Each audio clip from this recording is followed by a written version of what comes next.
Hello. How are we all doing today?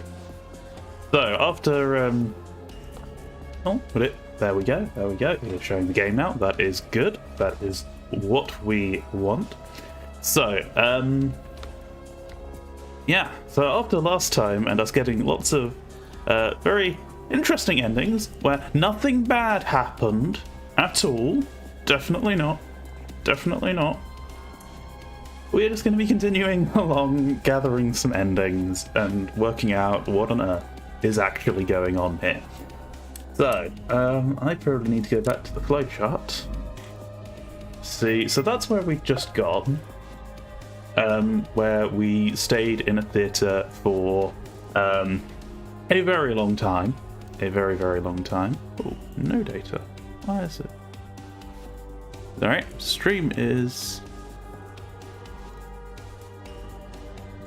One bit of YouTube is telling me that the stream isn't working. The other bit is telling me that it's absolutely fine. I don't know which to believe, but it looks like it's working, so there we go. Thanks, YouTube.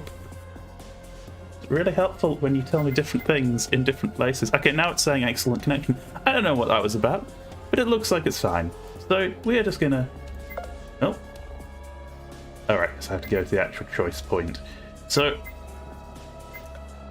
I'm assuming this choice is what happens if this looks like short, so let's quite short. This looks like it's only got one node, so let's go here and be a horrible, horrible person, because that's what we need to do in order to get this ending, if I understood correctly. So I'm just going to skip through all the stuff we already saw last time, and we are back in here. So now, I'm guessing if I just keep doing this... Ugh, I can't believe I would. Yes, we are going to sacrifice the nice, sweet girl in order to escape ourselves, because that's what we need to do for the ending. And if the game tries to morally judge me for that later, then I'm sorry, you made me do it. Okay? I tried to fight it off with all my strength. Using this key would do something horrible. I still thought perhaps there might have been another way out. I decided to hold off for that point in time. Maybe. If I came back to it once more, maybe then I would do it. Maybe then I would turn into a complete monster. 6 minutes remained. I closed my hands in fists, powerless. Still no signs of a real way out of this place. Well, you really want me to do that? I asked no one in particular. My body was like mush. Well, if that was God's will, there was nothing I could do about it. But in this situation, did I really have a choice? 4 minutes remained. Well, half my time was gone, and as it ticked down, I started despairing. Was there really no way to avoid this horrible dilemma? Usually when you are presented with two options, there was always a third, more hopeful one, no? Even if we had to make it ourselves, I had to keep looking around. I needed to find that third option. The timer was ticking down. I had to pick now. The only option I believed was fine was this one. This was it. I was really going to do it. I had no justification for this. No, that was incorrect. I had one. It was the idea that if I didn't do this, then I might end up trapped here. Then all of our search would have been useless. I would give it to her and allow her out, but I didn't want to die. She wasn't in a state where she might do it either. If I shared this information with her, I didn't think she would do it. She'd probably get scared of it, and then I would lose all the confidence I built up for this. Besides, if I didn't tell her, if she was left in the dark, if she was smiling the entire way, if she didn't know, wasn't it some kind of mercy too? I knew I was horrible for deciding this. I didn't need to be told. But you're gonna do it anyway. I slapped my cheeks and groaned in disbelief. Was this really what this place reduced me to? If I don't do this without thinking about it, then I never will. Ugh. There. I inserted the key. I stopped thinking about it, and finally I twisted it into the lock. The door opened. It wasn't the only thing that opened. With a sickening, loud buzzing, E's collar activated, creating that cauterizing layer we were told about. I did the worst thing imaginable for myself. I was expecting it to say her. Because I am smart and things. I turned around in my stupidity. No, I didn't want to think about it. I didn't want to see it. And why? The grim sight of E's head falling down etched itself into my head, and I could do nothing but freeze. More applause came from the speakers around the room.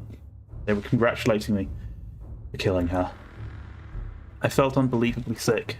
I vomited right then and there. I hunched over, fell to the ground, and just let it all out. The more I looked at her, the more I wanted to scream and run away, but the more I felt nauseous. I had to do something. I was slowly turning insane. This was enough to trigger so many negative emotions inside my head, I thought I was turning completely insane. I approached the body. I didn't want to, but I had to. Something in me just felt bad. It was all his fault. It was all Smiley's fault. The neck was charred, fuming from the intense cooking of the laser. No, I didn't want to see. But I did, and I wanted to bring her out too. E, you're fine, huh? I knew she wasn't, but I denied reality. I grabbed the body and pulled it with me. I grabbed the head and carried it with me. I didn't know what I was doing anymore. Maybe, deep in my head, this was some kind of twisted way to apologize to her. Maybe if I did this, then she would leave too. I carried the corpse with me as I left the room through the door. Beyond was the scanner. I stepped through, uncaring of what would happen. Surprisingly, it didn't trigger. Perhaps the key I used really was the way out, then. Headless marionette with me was a result of my actions. I brought her through the darkness. After stepping for what felt like minutes in a very slow zombie waltz, I stumbled upon an elevator. Numerous buttons, numerous floors. From -1 to -28, the numbers covered all of them.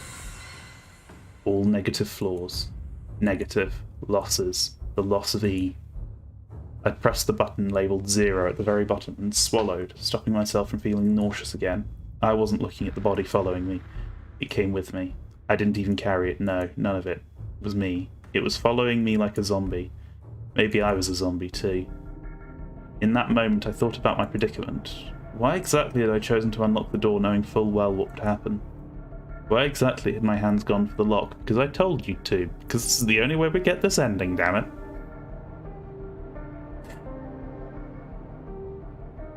Perhaps it was because there needed to be the choice I wouldn't have normally made. It was a little fastidious, but I recalled in this very moment something called the many worlds interpretation of the flow of time. Perhaps the only way I could cope with the horrible situation was by remembering something dumb like this. According to that, time flowed forward until someone had a choice to make. Each option of a choice would then split time into 2 timelines, one in which the first option was selected and one in which the second was chosen instead. I like how it's always portrayed like this, but I think it's more to do with quantum stuff. Because quantum stuff is like supposedly truly random. Because everything else you could apply deterministic logic to, and it's like, it will always be the same, and then you get to quantum, and it gets complicated. Allegedly. I'm not entirely sure about it myself, but that's what the scientists say. Since I had a choice between using the key and discarding the key, maybe this was just the timeline in which I used the key. In that sense, there would be another me out there, in another universe, who didn't use the key. Was he happier? Why couldn't it have been this version of me? As I held my head in my hands, I contemplated the idea that I was, perhaps, left in the worst possible outcome. I was leaving this place, but not in a humane way. The person who was using this elevator was no longer a person or even a human anymore. They were a monster. I was a monster. A ding took me out of my nightmarish thoughts. I left the elevator, no longer carrying anything. I was never carrying anything. The body came on its own, as I said. Are you going crazy, or E's body was haunting me? I didn't know what was real. I didn't know what was a lie. I didn't even realise where I was going for the longest time past that point. As I walked out of another staircase, I found myself above ground. Oh, we actually got to the top this time, assuming he's not just completely nuts. The building had seen better days, however I noticed nothing of that. It was like I couldn't even see anymore. It was as if there was only darkness before me. I stepped outside. The sun would greet me momentarily, and then I could go back without Marco, without Jasmine, without E. What? um,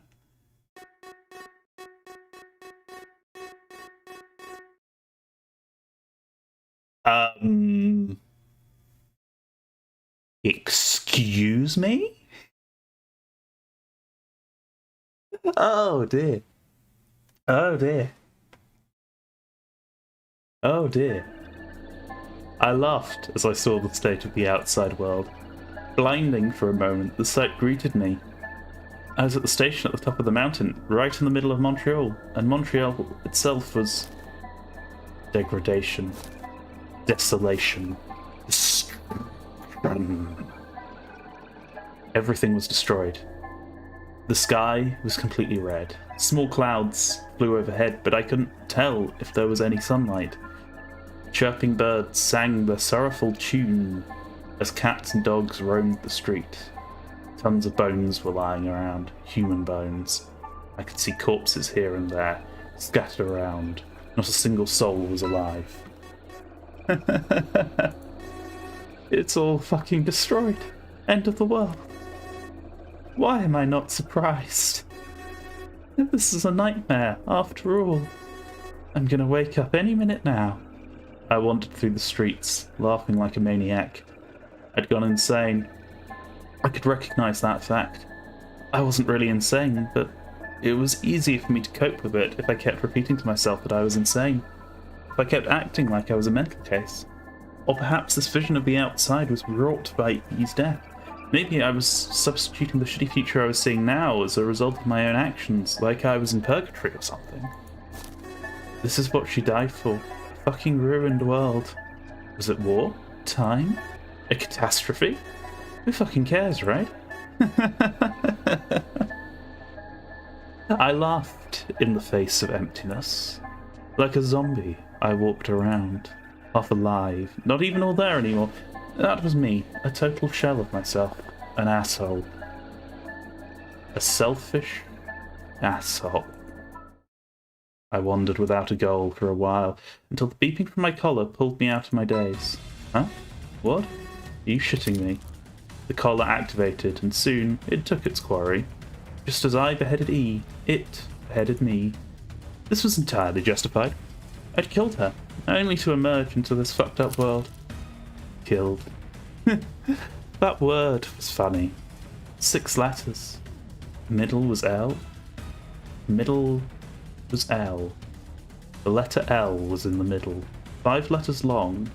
The middle was L. No, killed had 6 letters, not 5. But for some reason I was thinking about a word with 5 letters. Not a word, no, close to a word, but not a word. 5 letters. Middle was L. Why did I think that just now? My mind was shutting down. This was most likely some kind of chemical reaction related to death. I couldn't even see anything anymore. I couldn't think anymore. I couldn't think about E's death anymore. Liberation finally came, even if I was unworthy of it. Just like that. In the middle of a ruined Montreal, I expired. My headless body fell in the ruins, and everything went completely dark.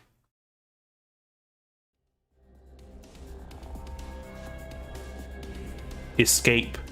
Good. End.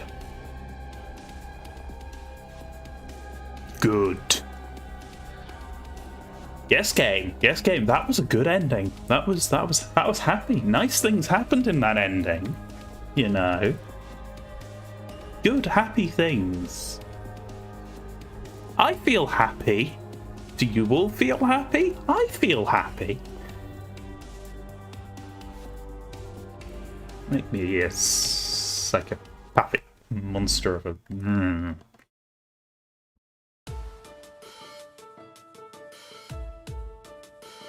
it's not auto-skipping this time.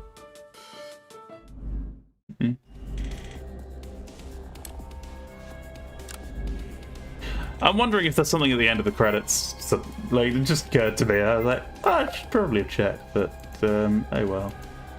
So we've got LY. Yeah, that doesn't look like it could be... I can't think of any words that would have LY there. Okay, so we've got red over here and we've got yellow here. Well, continuing on just sort of pruning the branches, I guess we'll go back here and see. I think this was where we chose which room to go in. I'm just going to skip through to the choice again. Ah, I missed that, of course.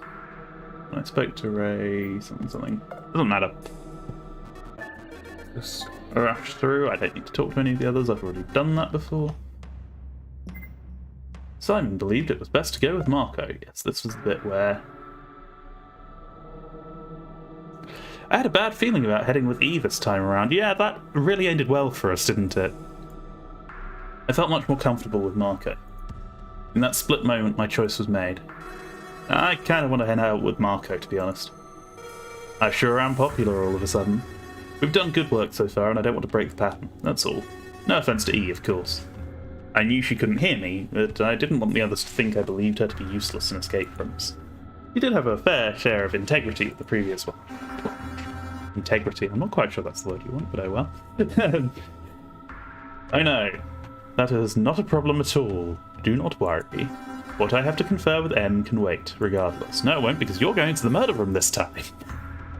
One of you will die, and it's probably going to be E again, because you are a person. You are a person.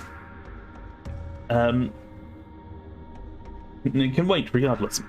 Something tells me we will not be done until we have seen every room here. I wasn't sure for a few seconds, but I became convinced of the fact he was disappointed at the outcome. Perhaps that wasn't the best way to put it. He seemed annoyed, not disappointed. Marco and I looked at each other. It seemed he got the same impression. Talking about it was useless. We both knew something was up, and we had to leave the train first anyway. Useless. It's all useless. We will see each other again. The two of us gave our farewells before we stepped through the open doorway leading to the lobby. Much like before, as soon as we stepped through, the train drove off with the duo, heading to the last of the stations on this side. Much like before, the door closed behind us as well, trapping us in a new station to explore. Hey, before we go in, I want to look around this place. Marco had already been in the process of climbing up the stairs before I said that, after which he came down to join me again. You want to look around here? There's hardly anything of note. Well, first let's confirm this fact. What do you find if you go up and check the other side? Is it exactly the same room as this one, like every other station?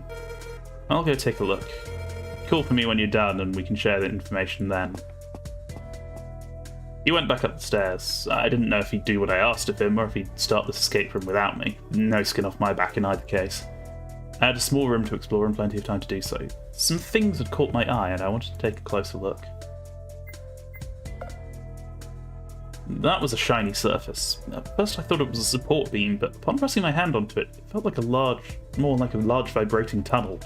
Maybe it was for air conditioning? Strange, there was nothing connected under the station or above, except for the room we'd have to explore there. This was our way out. On the door was a window. That made sense. We'd get out of here when we win, not when we would lose. That's why it's called a window and not a lose-do. Ah ha ha ha ha! Oh dear. I already tried exiting by entering the code 42069, but it didn't work. I was all out of ideas. Is that a reference I'm missing?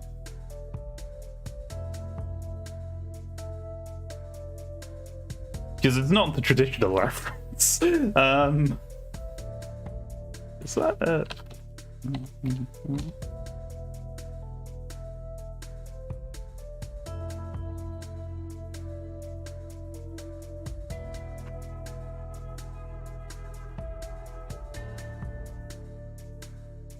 I'm now looking this up.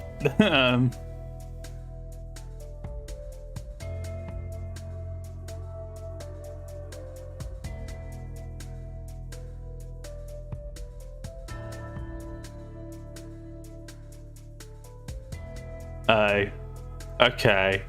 I have no idea why that would be a password, but okay, I've now educated myself on a bit of memeing.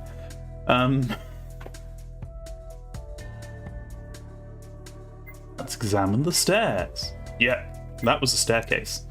The stairs were kind of small, though. I always wondered why exactly they were this small. All it did was make it more likely someone would trip and fall. I always climbed 2 stairs at a time as a result. Maybe because you're secretly all giants. I don't know. Let's look at the map. Not that... Like, the map doesn't really seem to do very much. You're 750 volts. Those are numbers. Like, yeah. Okay. In the end, I decided to call for Marco. Hey, you finished yet? I understood he could hear me, so I left my post and went up. Oh, we're back in the church. Found him in the church. I told you to explore the other side, didn't I? Yeah, you did. And I did too. I realised there was nothing really important there, so I left and came up here to meditate a little. You? Meditating? Surprising. Figured it would be. Anyway, look at this place. It's big, isn't it? It's just what it says on the tin. It's a church. I can see that. Explored this place any then? Not yet. I was waiting for you, like a good companion. I could have shaved off some time if I went and did some of it on my own, but I thought it would be better if I did it alongside you. I had to defuse this little joking mentality he kept relying on me on while we were in here. Yeah. This isn't fun, though. None of this is. Oh, gotta make it so serious. I mean, I know we just watched people die and things, but you know, why so serious? We're stuck here and we can die. How can you think any of this is fun? Well, to be honest, I don't think that. I'm just optimistic.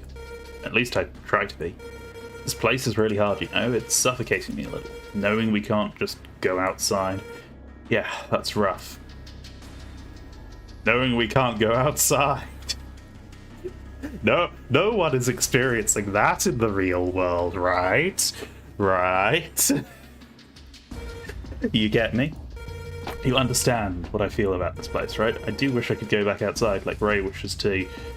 Until we're outside, I can't let it drag me down too much, or else I'm going to drink myself unconscious in the lounge and be useless. So that's why, if I want to win, I have to work hard. Yeah. 1 second. There we go. It's the same for life, too. There are so many people who try doing something or another and they just fail. They just don't reach their goal. Why is that? They gave it an honest shot. An honest shot, that should be. But it's not because they didn't manage to do it, they failed. Failing isn't the act of falling down, staying down. It's just like the little green man said, you either succeed or you fail. There's no trying to do something. You either get back up and work harder, or you stay down. I see. I thought I understood Marco before. But perhaps this was more useful than any gaming session we've ever had together. Marco relied on his humour because he needed it. If that was the crutch that kept him up, what was mine? Jasmine's face flashed in my head. Was it Jasmine? No. Was it the knowledge that I could make it out with my friends alive if I gave it enough effort? Heh. Here we are, in a church, thinking about these silly things. We both know enough about religion that I'm sure you can understand how ironic that is. Yep. Church has been used for a long time as a means to stifle progress. Witch hunts, for example. Witch hunts! Good. I mean, what? To be fair, I've been on both ends of witch hunts, so, they did not understand that a mage and a witch are 2 very different things. I wasn't summoning demons. Witch hunts, for example, or better put, the idea that you have to put down anything and everything you can't personally explain. Something like that, which is why I don't like being in this place. I don't know, even with that I think I'm okay being here. There's a part of me that resonates with God. Here we go, the evangelist. Soon you'll knock on people's doors to deliver unto them the word of the Lord. Oh, nothing like that. He put his hands in his pockets and we both contemplated the room. It was spacious, as we previously ascertained. I had no idea how this could be underground. This is a church. It's kind of weird that it's here, underground. Churches have a right to go wherever they want to. Wrong kind of tea. They're human, just like you and I. I was just wondering how exactly they managed to build this underground. It's pretty big, even if it looks smaller than the churches I've gone to in the past. How many was that? One. He shrugged, as if that proved a point. But that was only one church, so I was no expert or anything. Silently, he'd already begun exploring the room. I decided to follow his lead and go for it, and yet before I could make any movement, a strange feeling took hold of me. It was a bit of a flashback, somewhere I felt like I'd been here before. The solution to this room, I knew it, I knew what to do. My head lifted up a little. In a daze, I stared upward at the arches near the ceiling. There was a lever. There was something hooked onto the arches. How did I know that? I whispered to myself, trying to make sense of it. This is weird. I don't feel too good all of a sudden. Ugh, a headache. Then, just as quickly as the pain surged in my head, it went away. Within moments, I already forgot what I was thinking about before. I did see the thing hooked up on the arch, though. How weird. Have I ever come here before? I think I'd know if I'd visited more than one church. Is this the church I visited then? A long time ago?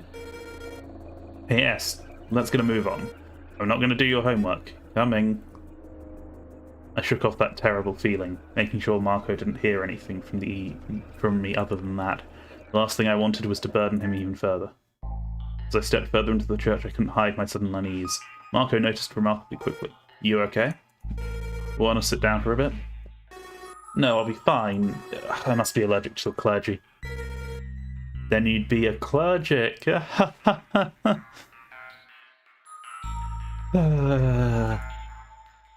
corner of my lips twisted into a grim smile. Grim is good. Grim is good.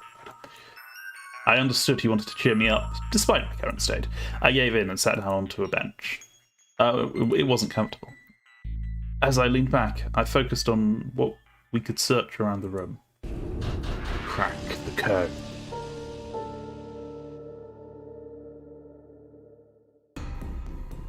Almost immediately, my gaze crossed the shape of a strange object hooked into the arch. The feeling from before came back, harder than ever.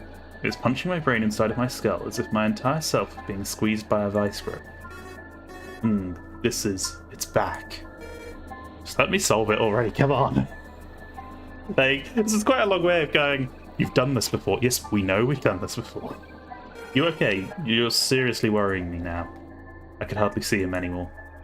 The room was spinning. Everything was moving as if it was made of water. The otherworldly feeling overtook me, and all of a sudden, I knew what to do. Did you do anything yet? No. I've just been standing here worried like crazy, even if I'm not crazy. Okay, go to the back of the church. He moved away from me. I watched him shrink into the waving surface of my vision. He stood there, waiting for me to talk again. Now, the altar. There are some gears. Gears? I don't see any gear. This is a bona fide altar. It's flat and elegant. No, not on it, but inside. I can't open this. Oh, I forgot. How do we... A flash coursed through my head like a bomb, exploding in midair right over my brain. It was as though every little atom that made up my nervous system caught on fire. I saw the church. I didn't know who I was accompanying, but there was someone else there. Was it Marco? Was it me with him? No, I couldn't be sure for both. This wasn't my memory. I'd never come here before. And yet I was seeing it as if I was living it in real time. That never happened. It couldn't have happened. Is this déjà vu? Ugh, okay. Simon, get a fucking grip. I grabbed onto the bench and slowly lifted myself to my feet. I forced the vision to go away. Marco watched from afar, worried just like before and unsure if he should have rushed in. I moved out of the rows of benches only to trip on the side. Ugh. Hey man, you really don't look good. Maybe you should take a nap somewhere. He swiftly rushed over to me, extending a hand to help me back up to my knees and then to my feet. I oscillated a little, like a zombie. With one hand on the corner of a bench, I steadied myself. I'm fine. This is just... weird. And I can't stop thinking about the fact I know what to do here. Maybe you already came to the church outside of this place then. Maybe you have been here before. I've never been here. I'd know if I went to a church made for a group of cultists. I gave a nod towards the large altar in the back with the symbol engraved into it. That's not a normal cross. That thing was on Smiley's clasp, wasn't it? It was used to hold his outfit together. You're right. There are only two possibilities then. One, you've been here before but you forgot. Maybe you came here when you were a baby. Two, you're having visions of the future. Stop joking around. I'm serious. You say you know how to solve this, right? What if you had a vision of the future when you solved it? So you're saying, if you retrace your steps, maybe it will go away. I nodded. That made sense on a stupid level, but it was my only recourse. I shakily walked to the altar and leaned forward over it, hands flat on the surface for support. First, the pulpit. You want me to pulpit? No, that lectern. That's a pulpit. Pulpit. Pulpit. Pulpit. Pulpit. There should be difference in my accent. Here. Words. I walked over to it and looked at it. Sure enough, the instructions were on it. I knew what they were, and I knew what the answer was. I only looked at it because this was the first step. Still shaking a little, I vacated the pulpit. Pulpit. I'm now saying pulpit thanks to that terrible joke. Pulpit. The head to the back instead. Slowly I pressed some switches positioned under the stained glass. First the diamonds, then the hearts again, finally the clubs. Each time I activated a card suit, the feeling we were solving the room correctly grew stronger within me. As I finished entering the sequence, the back of the altar opened. Wow, there are a few gears in here. How'd you know? The vision, or whatever it was. I glanced over to Marco and shared with him the next part of the solution. In his eyes, I didn't see the same kind of warmth as before. Did he think I was smiling? I can tell you're thinking something wild. It's just, can you blame me? You're having visions of this and that, so it was a joke earlier? I mean, yeah, visions in the future don't exist, and I know you've never come here. So what's up with that then? Fuck if I know, Em. I don't have a clue either, I just do somehow. Can't blame me if I think you're suspicious then. Marco. I used his name instead of his nickname. I hoped he would understand I wasn't joking. I'm not Smiley, okay? The last thing I'd want is to put you and everyone else in danger. I have no motive, and I certainly don't have access to anything that would allow me to change all these stations. I mean, that's a pale excuse. Of course the person who organised all this wouldn't be someone we'd suspect. If that's your train of thought, why couldn't you be Smiley then? I took a break from the solution to sit down on the edge of the altar. I see what you mean. I guess I can't prove it either. That's a bother. Listen, Marco. You and I, we're not linked to this place, right? He paused when I asked him, as if he was hesitating. Right? You're not in cahoots with Smiley, are you? I guess, technically speaking, if you are Smiley, I'd be in cahoots with you, but no, I don't have anything to do with Smiley. What good is my word anyway? This could go in circles for a while. Did I trust Marco? Could I trust Marco? Is this game just an exercise in, you should trust this person? No, you shouldn't. You should trust them? No, you shouldn't. Like, that's what it feels like a lot of the time. I didn't know. The more he spoke, the more he accused me of being Smiley, the more it felt like he was diverting my attention. The more he was trying to prove he wasn't Smiley either. Did I trust Marco? I trusted Marco before. I figured he would have no role to play in this. Did my stance change? Was this paranoia? A feeling of helplessness engulfing me from head to toe. The idea that someone I trusted before would betray me so much. That despair. I couldn't tell if it was a real conspiracy or if I was making it up in my head. My unfocused eyes were lowering down, staring at the ground before long. Was Marco Smiley? Suddenly, something brought me back to reality. Marco grabbed my shoulder and shook me gently. Hey, are you listening? You look totally out of it. Sorry, I can tell you're getting hung up over it. I don't want our relation to be bungled up by this, okay? What I feel deep in my heart is...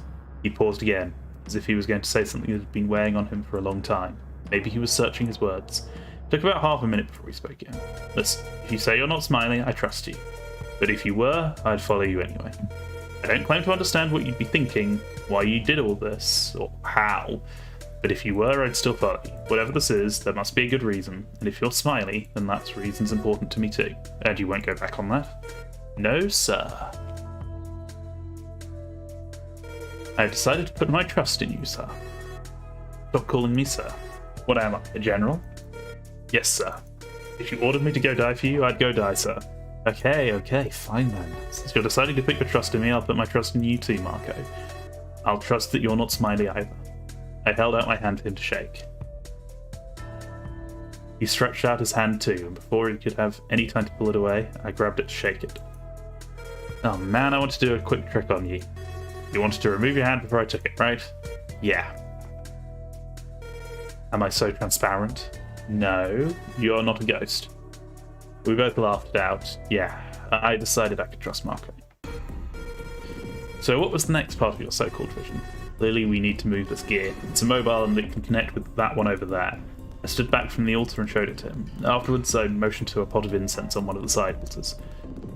Marco went over to it. It's in there. We don't need the incense, so empty that stuff if you want. He turned the pot over and with a clinking noise the metal stick fell down to the ground. Marco grabbed it and flung it over to me. Yeet! Let's go, sir. I caught it effortlessly. I operated the machinery, and just as I saw in my vision, the side of the altar in the back opened. A small depression revealed a terminal with a bunch of numbers on it. That's our password, if I had to guess. Let's try it out. Yeah, but before that, the room was moving again. My headache came back. Want to sit down again? Yeah. It'll take just a short moment. I remained in the church while Marco walked out of the room. I assumed he went down to both sides of the station below, unlocking the doors for our escape. He came back up after 2 or 3 minutes. I remained seated for a bit, which invited him to take one next to me. You know, this church, it's not really a real church, is it? What do you mean? It's probably a replica. That's why I've had that vision. Maybe it's replicated from one of the real escape rooms I've done before. Maybe that's where Smiley's getting his ideas, from real escape rooms. No, they're usually more complicated. This feels like just an excuse to stuff 2 people in a room. You know, like what teens play. When teens play that game where 2 people go in the wardrobe, I guess. It's true they're not very complicated. I let my eyes wander the room again. Felt much better after sitting down for a bit. I hoped this headache wouldn't come back either. Despite our thorough search of the place, helping us with its familiarity, and the fact it was without a doubt a replica, this place was still intimidating. Hey, I guess this is kind of random, but do you believe in God? Nobody really practices anymore, and most people seem to have become atheists now, so probably not. I guess I don't. Well, maybe I do, but it's not that simple. Don't get me wrong, I'm still a man of science, but for some reason I wholeheartedly believe in God. That did surprise me. I remained quiet, since he quickly added on to the subject. Before you think I'm some kind of silly boy with beliefs that can't be proven one way or the other, I don't believe God made the world in 7 days and all that kind of stuff. Those are just tales or metaphors. I'm just saying God probably exists on a whole other level than humanity. As if illustrating the concept, he was gesticulating with his arms as he spoke. How to say this? Maybe God doesn't even create because he has a will to do so. Maybe it's more like unwillingly. In a way, thinking about it like that, all of us might be God. It's all about the perception of existence. It's a theory that says... Actually, I'll just do the simple part first. You remember in school, maybe somebody told you one day about a tree. If a tree falls in the forest and no one is around to hear or hear it, did it fall? That kind of thing. Usually did it make a sound, isn't it? Yeah, exactly. Perception of existence would then say that this tree never existed. By this tree, I mean not only the tree, but also the result of the action.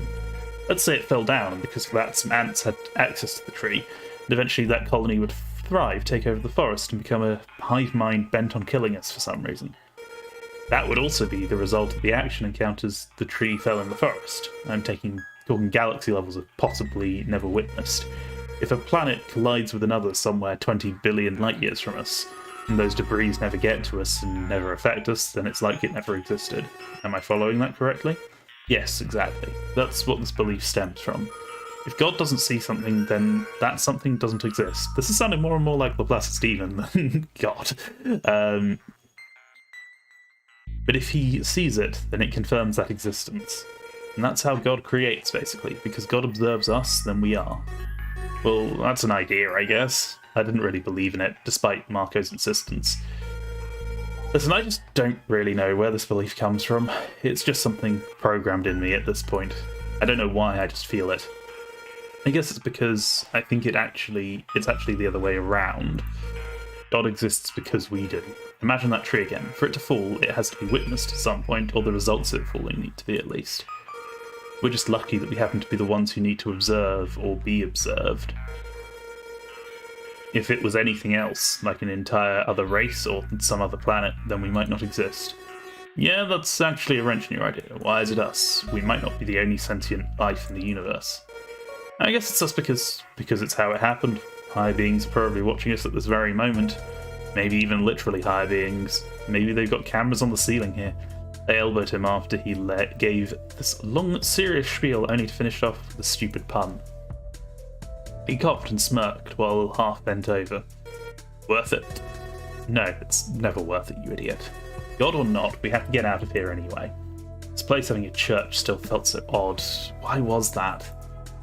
I was interrupted in my thoughts when he stood up, nodding at me. After awkwardly strolling through the main room, we made our way to the outside hallway and finally down the stairs. The train was taking its time. I figured it would, but this was unnaturally long. How long has it been? A few minutes? You could get back to the lounge. We gotta tell them there's a real church here. It's probably a fake one. Say, think Ray went off on his own and that's why the train's taking forever. I don't think so. What if another team finished? That reasoning was sound. The question was who would we find there? Jasmine or the eccentrics? I had a bad feeling all of a sudden. I immediately thought of Jasmine alone, as if I'd never believed that the twin had any chance of survival in the first place. The train arrived before I could chastise myself. We both stepped in it. It seemed like whatever Smiley set up was good enough to be somewhat punctual. Maybe it was finely tuned. Maybe he was driving the train himself.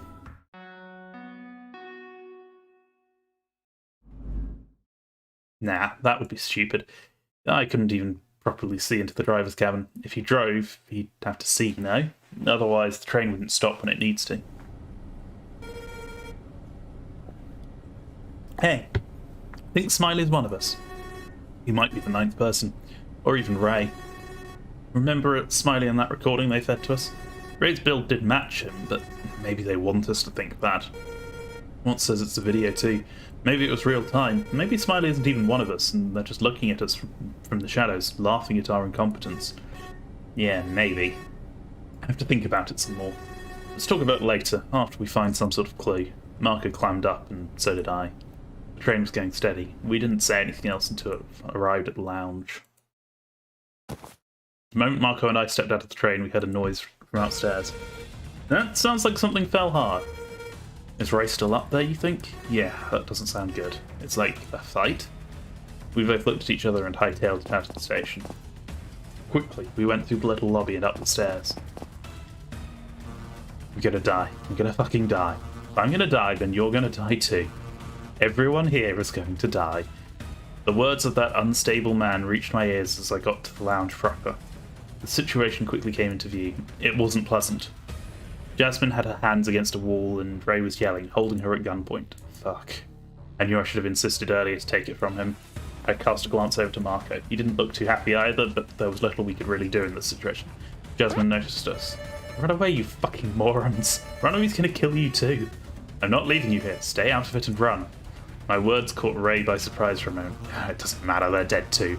We're all fucking dead here. We're dead men walking. Fuck Smiley, fuck you too, and fuck your girlfriend too. Ah! When we managed to get his attention, Jasmine leaped at him. The man fell under her weight. I froze up, unsure of how to handle the situation. If I got close, it would be dangerous. Marco didn't seem in a hurry to help either, far too content not putting himself at risk. I had to do something or else. Yeah. But suddenly Jasmine slammed her forehead against Ray, causing him to grip his gun tighter. Don't. Just before Ray passed out, he fired a shot. Sure. I saw Jasmine's body tremble from the movement. She winced at me with her teeth clenched. The gun got her. I ran forward. Everything seemed to have slowed down around me. It's like the twin. Maybe she could be saved too. Damn it. This always happened because of Ray. I fell to my knees and grabbed Jasmine's body. I pulled her from Ray, and she rolled onto her back, looking up at me. I could tell she was dying much faster than the twin. I didn't manage to save her, so this is my atonement. Fuck, no, not you. He got my lung, I think, or something like that. Around there. Hey, would you do me a favour? What? What is it? I brought my sleeve up to her face. I wiped my eyes clean. Up to my face, even. I wiped my eyes clean so I could see her properly. Damn it. Was it my fault? Maybe if I'd gotten here fast enough. Don't blame yourself and take off my collar. What? What's going to... I'm already gone, so just take it off after I end. And with that, just like that, her body shut down. My hands gripped against her back, but I couldn't feel anything. Not to break the moment, but Ray's going to wake up anytime soon, so we should probably get a move on. Right, just I can't do it. Can't do what? Take her collar? I can't do it. You do it. I have something else I have to take. I delicately deposited her body next to Ray's. Marco set off to work. Out of the corner of my eyes, I saw that the collar came off without triggering any laser. Maybe it knew when its wearer was dead. On the other hand, I had the choice either to yank Ray's collar and behead that son of a bitch, or... No, my hands were trembling. I was too much of a good guy. I wouldn't kill. I gritted my teeth. I wanted to, but doing it was just... no. Instead, I was going to punish Ray otherwise. I took his gun. In my bag now, I had 2 guns. Ugh. I should have pulled it out on Ray. I would have had something to stop him. It was my fault. I stood up with Marco. You going to carry it everywhere? Maybe we'll need it later. Okay, well, whatever. Here, have this 2 then. I handed the gun over to him. He looked at it with surprise before taking it hesitantly. What about you? What do you have? I got my own one earlier. I took it out of the bag to show him. I knew they were dangerous, though. This was just protection until I managed to find a hiding spot for them. No one else should have been allowed to make use of them.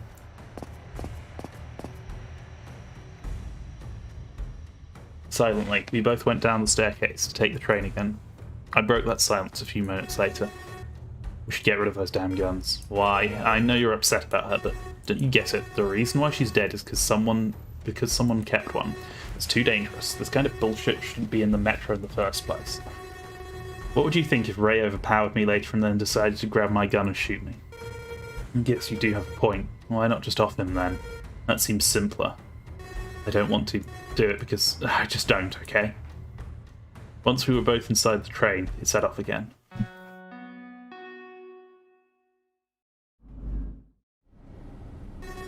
Ray's gonna have to live with the fact he's got 2 deaths on his conscience now. I don't have any of that. I'm not gonna get any of that weighing me down. I don't like it. I didn't want her to die. Yeah, I mean, it's nice to save someone, but we were in danger too, and we had nothing. We did lunge with him, so...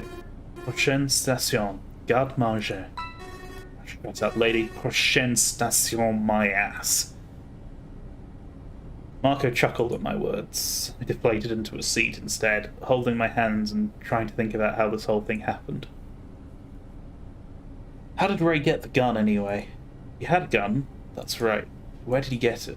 I knew where I got mine. It was in the safe in the fitness centre. A safe containing the object that wasn't so safe. That's irony. However, was it possible Ray gained the gun from the room he explored with Jasmine? No, that wasn't possible. Jasmine would have never let him grab the gun if that had been the case. The only possibility other than him taking the gun while she was distracted was he took it between then and the second room. All Ray did after that was threaten a girl, grumble during our drinks, and he also helped A with Marco. When did he ever get it? I took myself out of that daydream and looked around the train. It was still going. We'd already stopped at the pantry and now we were at the library. That was the first station I'd explored with Marco earlier. Hey, let's leave here. Any idea? I explained while we stepped outside. Keep guard down here just in case Ray comes by. I'm gonna find somewhere to hide those things so that nobody can use them to kill someone else again. This has been too horrible. Okay, call if anything happens. I looked around the room. I didn't really have anything in mind when I came here. I could put the gun behind some books. There was the clock from earlier, the cupboard. No. Anywhere I looked seemed too easy a place for anyone to stumble into simply by snooping around. I had to make up another plan. Perhaps the bins were a good place to hide something, not inside of them, but there may have been something else I figured out. I tried to lift one up and, oof, that was very heavy. For some reason they were strangely half bolted to the ground. I could make them turn around very slowly. Perfect. On the ground I could tell the bottom of the bins didn't quite reach the floor. They had a small elevated space, which was just enough to put an object there. I set the gun down and slid it underneath, then pushed the bin back over it, rotating it around its bolted axis until it was perfectly fitting like before. On the bottom was a perfectly sealed containment area where the gun would now reside. That's amazing. Hey Marco, come over here, I found something. I called for Marco. I could hear his steps coming up the stairs. I am coming, Captain. What's up? Huh? I heard him from the staircase. Something surprised him. I realised what that was, but far too late to act. In that moment, our collars were beeping, and a red light came from the back. Wait, what's going on here? And just like that, I was beheaded before I even understood what was actually happening. I heard Marco's body fall down on the stairs too. It seemed that he got beheaded too. Why? The only thing I could think was someone else came up with him? But he was alone. What exactly happened? I don't have any answers. As I faded, I didn't care one way or another. All I could care about was the darkness coming upon me.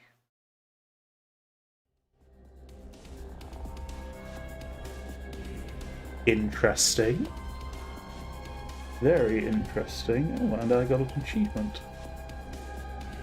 A new path opens. Unlock your first lock. Well, evidently.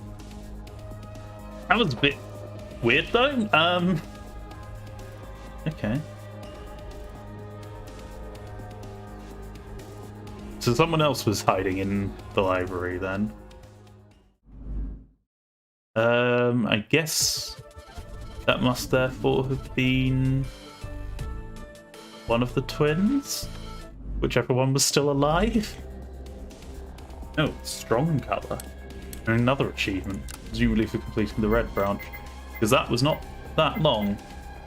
Okay.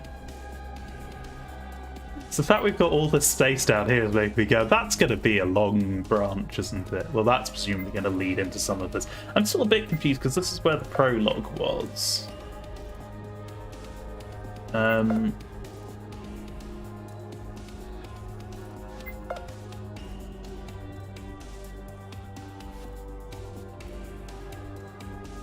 Which is completely disconnected from everything else. So I don't know what quite that's going to be about.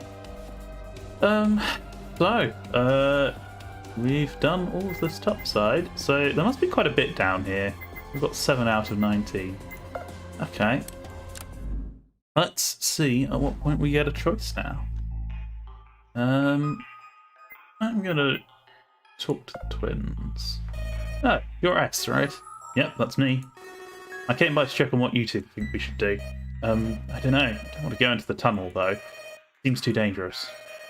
Yeah, I agree too. I don't want to put either myself or my sister in danger any more than necessary. Yeah, I guess that makes sense. Excuse me. I think the same way about my friends too. No way. You couldn't understand that kind of link. I frowned, crossing my arms. Well, maybe I have a sister that I want to protect too. Do you? No? Then why bring it up? You're not making any sense at all. She just sort of watched the exchange. She was staring blankly. I was about to ask her what was wrong before she pointed behind me. The others are moving back. They're going towards the screen. What's going on? Huh? The screen is all sorts of noisy. It's full of white noise. Now that she mentioned it, I could hear it too. I turned around and went to join the others, followed by the twins. And this is the message, so we'll just skip on through. Ray narrowed his eyes in this direction. Yeah, I didn't trust Marco with Ray in the end. I felt like a fight would really break out if I put them together, which meant I didn't really have much of a choice. Aha. Ray was intimidating and no one could have faulted me for not wanting to go with him, but I didn't want to let him team up with either Jasmine or Marco. What won out in the end wasn't logic, but my friendship. I'll go with Ray then. Jay, you can go with M. I trust there are no issues. She slowly nodded at me. For some reason, I felt as though she was dissatisfied with the outcome, despite having given me the choice. At least then Ray and Marco wouldn't fight, and Jasmine would be safe too. Marco wouldn't do anything to her. Though, knowing Jasmine, she could have been the one who would have done something to him. He could be fairly headstrong at times. I took my mind off her by looking over at Ray, who didn't seem to care who he was partnered with. Pretty much instantly, I thought this choice hadn't been too great. What, going with the crazy guy? Yeah, no, that's fair. Thankfully, I didn't have the time to regret my decision before everyone decided to move on. Since everyone had their teams set, the twins impatiently entered the train first. After noting it wasn't moving yet, my group followed suit. I figured the system was automated to some degree, or maybe the master behind all this could see us? A shiver ran up my spine at that thought. Were there scanners on the doors or something? Cameras we couldn't see? Suddenly I grew very self-conscious. Don't think too much about it. I did earlier and, well, things didn't go well for my head. She sighed in discouragement, closing her eyes for a moment.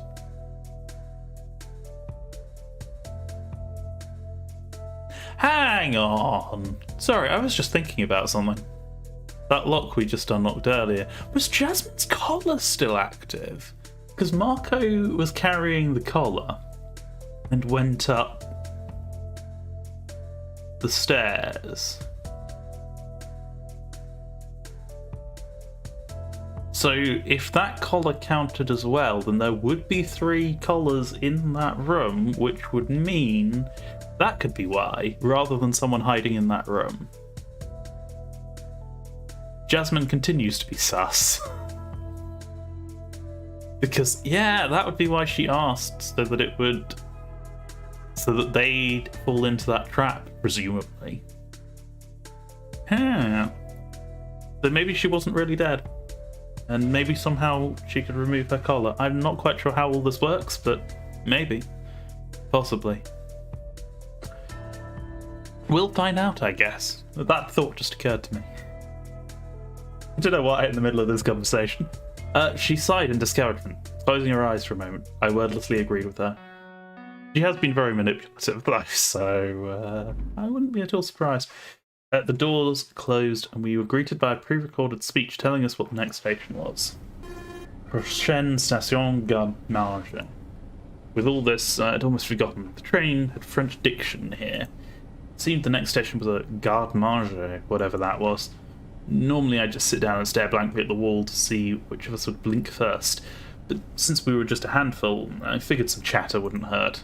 The real question was about the best topic to pick.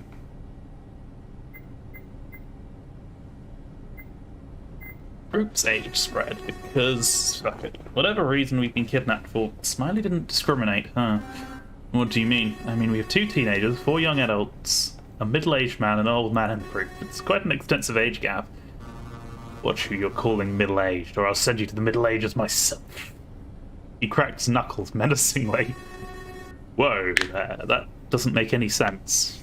Sorry, now I'm cracking my knuckles, because it was mentioned. I don't know if that comes up on the mic. It probably does. Hey, you know they call those the Dark Ages. What? Yeah, you're not going to see anything anymore when I'm done, so hold your tongue, kiddo. He dropped the topic momentarily after I stayed silent for a few seconds. He grabbed his flask instead to drink from it. Maybe he thought alcohol was going to calm him down, but I didn't think it would help. Having narrowly avoided a beating, I decided to let the topic rest too. The air was so tense once we arrived at the station that I caught myself holding my breath. Doing it very quickly. Oh yeah. Doors finally opened, but nobody was in a hurry to leave. Station Garde Manger. Well, I guess we don't have a choice. The doors aren't closing, so if what Smiley said was true, 2 of us have to leave here. I don't mind going first if anyone else wants to. I also wouldn't mind that. Knowing him, he really didn't want to leave the train yet. Maybe he was afraid of what could happen. I looked at the others and eventually the old man smiled. Very well. We will be taking this station then. Please grant me a moment to let E know. I examined the station outside the window while he was doing that. It was remarkably similar to the one we were previously at. Large metal plates covered the wall. Whoever Smiley was, whatever he did in life, somehow he could have the equipment to modify every single station of this subway. Before I managed to frighten myself more, the old man saluted us to take his departure. We shall see each other once again, I hope. If not, safe travels, and I shall pray for you to make it out alive. He left the train, followed by the girl, and the two of them waved at us. Rather, the old man waved at us, but he waved as an empty compartment. Poor girl. The two of them continued forward until they stepped through the open doorway, and as soon as he vanished inside, the door slid to a closed state with a soft thump. I think a lot of this is stuff we've seen before, and I've just copied the text over, which is fine, but a bit annoying that it doesn't indicate you can skip here. Different branch. C'est la vie. I assume it doesn't. No, you can't. Try holding control. It doesn't let me skip. Prochaine station, bibliothèque. I figured I could keep talking to the others while we were in here, but before I could do so, Marco said something. I'm starting to get hungry, and I don't really know why. Yeah, me too, now that you mention it. Hey, you know how hunger works, right? We've had this conversation. When you get hungry, you don't really get hungry.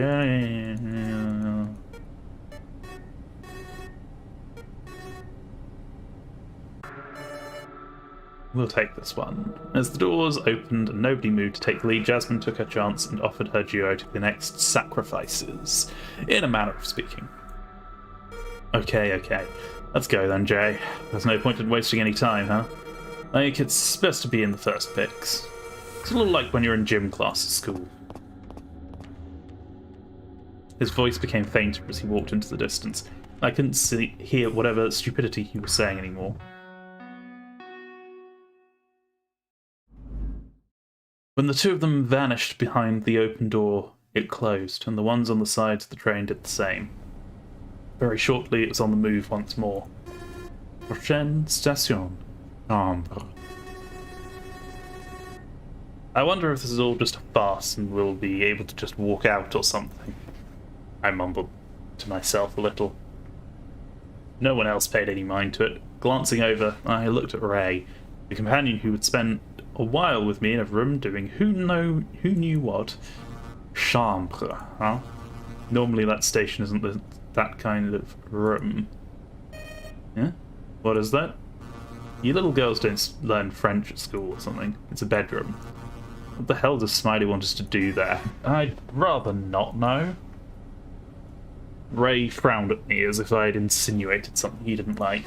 Listen, I just don't swing that way. Little motherfucker. I mean, I wouldn't be opposed to it. Older women, shut up. The entire topic had managed to embarrass him enough for him to tell me to shut up so bluntly. This was probably the most fun I'd have with this guy. With the twins around, he probably wouldn't beat the shit out of me. Since it was only a probability for now, I stopped talking to prevent it becoming an eventuality. The train finally stopped after an eternal moment of silence. Station, chambre. The twins' body language was categorical even. Neither of them moved, and they remained far from us, as if telling us we were closest to the door and we should go. Fine. Doesn't really matter which one we take, since they're all the same anyway. He vanished outside. I looked over at the twins, deciding to convince them to be allies instead of enemies for later. Take care, okay? No matter what, stay safe. Every time I hear the word stay safe these days, it's just like, if you need help, remember you can count on each other. And if we meet again, I'll lend you my help too, okay?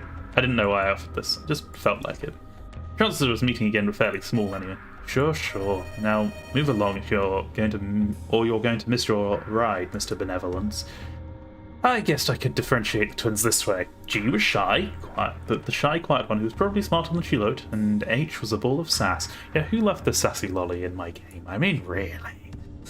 I reached into my pocket, about to put on my cap, but I refrained at the last second. The movement had been automatic, as if I was so used to putting this thing on before leaving the car. I wasn't on the job right now. I left the train afterwards, realising Ray hadn't even waited for me outside. He already went through the doors. What an asshole. Hey, don't go without me. I called for him, but he had already proceeded too far to hear me. I didn't even get to watch the train drive off when I entered the little lobby beyond the doors. I barely noticed the little console attached to the door and the fact that the latter closed right after I entered. I moved upstairs almost immediately. That is a poster. After a little hallway, I entered the main room proper. Fire. It was a bedroom, just like what we'd deduced before from translating what the speakers had told us. This is a bed. No, this is a sandwich. Of course it's a bed. What do you think? I looked at the alcoves where the beds were situated. They were scattered over 2 layers. What's that? At that corner? I guess so. In total, there were 8 beds, reminiscent of bunk beds more than anything else. For some reason, that fact bothered me. 8. It was always the number 8 here. 8 participants, 8 collars, 8 beds. What else was 8? Raised brain cells? Saying always is a bit of a stretch when it's like 2 of those things are directly linked. I finally found Ray. The man was occupying one of the alcoves. Wakey, wakey, Ray. I think we should search around here before we take a nap, even if you really want to. What? Leave me alone. I have to think about stuff. Yeah, I want to think about stuff too, but while we're doing that, we should still search to find a way to open the door. Ray sat up on the bed in surprise. What do you mean open the door? The door's fine. When I walked in, the door closed behind me almost instantly. I guess it's supposed to do that when the pair is inside to trap us in. Ray groaned. Dealing with him was going to be a pain, I could already tell. Okay, fine, whatever, I don't care, but if we have to, then let's go. The sooner we find it, the earlier I can stay here taking a solid nap. I didn't take you for a lazy person. Didn't you say you wanted to think and not sleep anyway? I'm not lazy, I just had a big day. He took his flask out of his pocket and drank from it. I lifted a questioning brow. Lazy and drunk too. I'm not drunk, you wouldn't get it. He put the container back in his breast pocket. Surprisingly, he didn't get very angry about it, despite the fact I clearly probed the hornet's nest. At first, I'd done it to get a rise out of him. Now I didn't understand why he didn't react the same way as usual. Let's start then. Search this area since you're already at the beds, and I'll look over there. He didn't seem to have a problem with it, voicing a few weak and annoyed words of acknowledgement. Pretty much what I expected from him, but now it was time to search this place. I was hoping my friends were having more luck than I had. While Ray's presence was demotivating, I still did my best. Hey, can I grab a drink before we do this?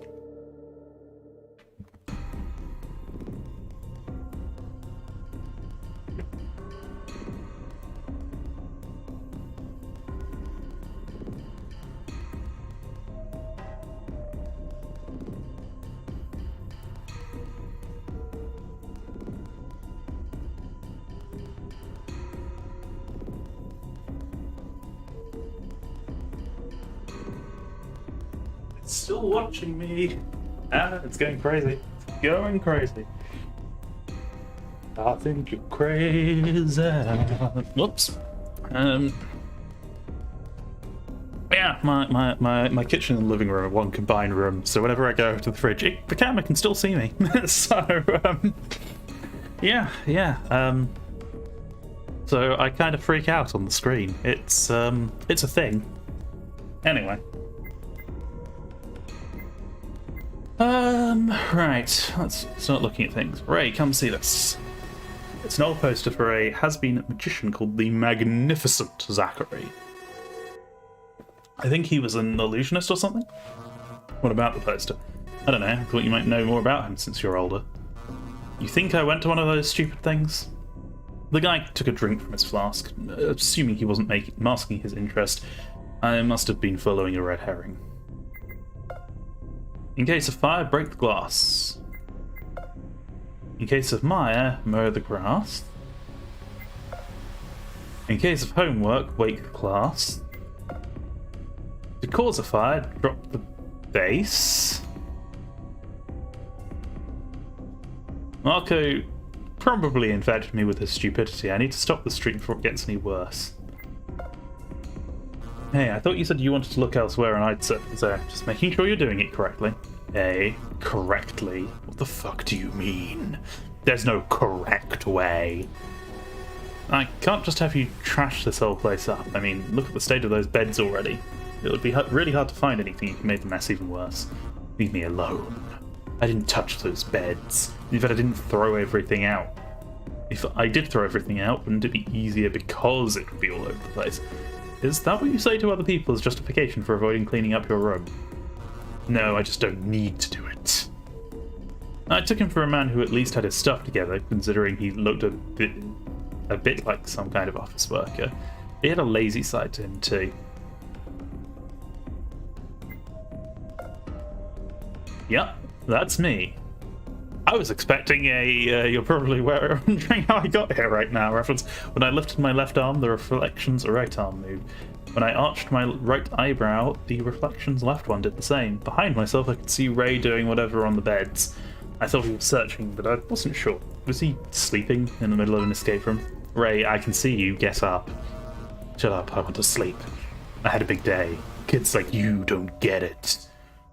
I left him alone before he put me to sleep. The big sleep. It was just a small white vase with a little piece of furniture underneath. Probably a leftover from when this place was renovated, if it ever was. The furniture doesn't fit the rest.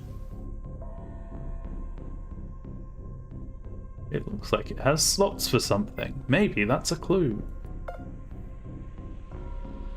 Interestingly enough, the shoes and boots here look like the ones the others wore. Are these our shoes? I tried putting them on. None of them fit, but none of them were my shoes either. On the other side of the room were the missing ones, because on this side I could only see the twins' shoes, A's boots, and Jasmine's shoes. Here, they fit. I tried a pair on the other side. Strange for them to have been here. As I removed my foot from one of the shoes, a little coin rolled out into the floor. I grabbed it. It's a big coin with the number 8 on it. Best I keep that in mind. It was a pretty nice rug. If only I could have touched it and rubbed it. I knew doing this would hardly help, though. Ray would probably get on my back about it unless he wasn't looking this way. Let's see, this table looks clean. In fact, it's clean enough to reflect my face off its surface. Is this a study group or something? Surely nobody ever ate here. Pantry wasn't even here either. We passed it by earlier. Talking to yourself like an insane punk now, are you? When I lifted one of the cushions, there was a little metallic panel embedded into the floor. Well, it seemed pretty important. That seemed pretty important, so I kept it in mind for when I know how to open it.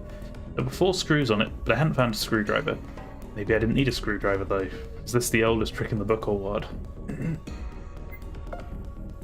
Leo? And then there was darkness. Just that, darkness. I couldn't see anything anymore. Neither could Ray. I thought perhaps there could have been some hidden glow-in-the-dark hint painted on a wall, but it didn't seem to be that way. Turn on the fucking lights right now, okay? I already hit my damn foot on the corner of this bed. I obeyed and turned them back on immediately. The place looks kind of old. Look at the lights. A few are broken. Also, it seems really impractical to have the light switch here when the beds are over there. Doesn't matter. Next time you turn off those lights, I'll turn your lights off too. He grumbled to himself and turned away on the bed. I could see him from behind. He wouldn't be much help for a while. On the other hand, he also wasn't looking this way anymore. The rug felt so nice under my hands. I could pet the rug for ages and I wouldn't be bored. Okay, if that's what floats your boat. First, though, I cast a glance at Ray. He was asleep on a bed. Perfect. I seized my opportunity and grabbed the rug with both hands while on my knees. Oh, this rug was just so great. It was fluffy and comfortable. Even if it wasn't a bed, I probably could sleep here. What are you even doing? I cast a glance up. Ray wasn't asleep. He was just lying down and he saw me. I was searching for pocket change. Make you into pocket change if you don't take this escape room seriously. Oh yeah, well how about you stand back up and search too? He gesticulated into the air with his arms before dropping them onto himself, or off the side of the bed. It didn't look like he was going to move from there. I needed to have a chat with him to convince him to help. Well, I'm just going to do that. In the first of the drawers, I found a big old nothing. I probably would have better luck with the others. The second one wasn't locked either. Thankfully enough. And it contained a hammer of all things. I figured I'd keep this on myself since it was a highly useful tool in general. Smiley didn't tell us we couldn't take anything out of the rooms either, correct? So that meant I was now armed and ready. In the third and last of the drawers was a piece of paper. I unfolded it, expecting it to be some stupid gibberish. It was actually more important than anything else. One of you isn't like the others.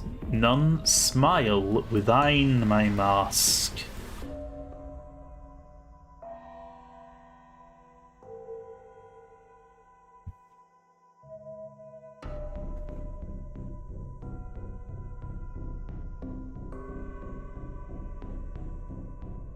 I squinted at what I was reading.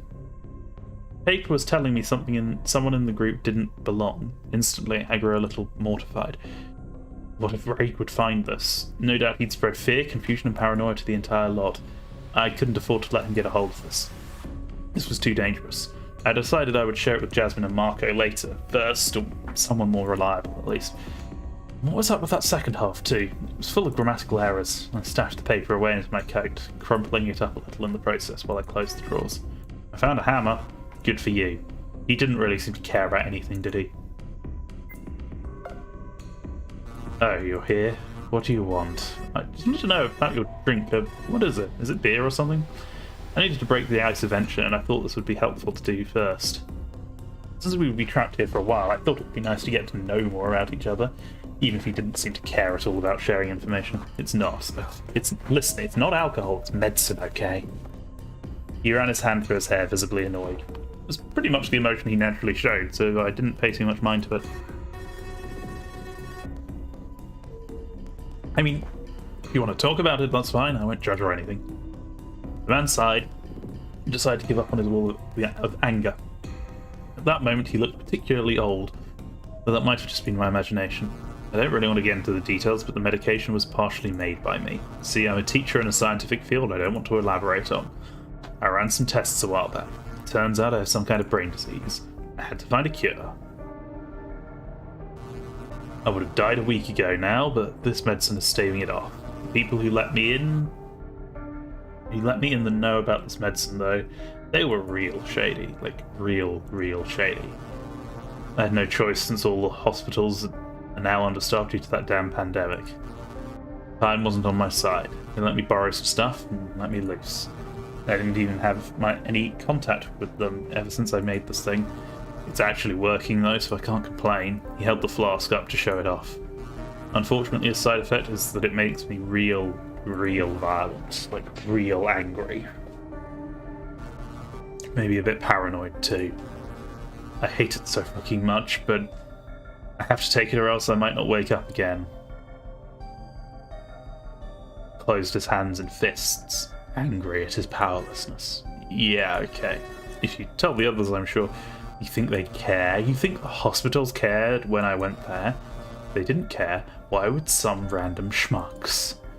Listen, if I go too far, just remind me of what I'm doing and I'll probably realise it's no good and stop whatever daft thing I was going to commit.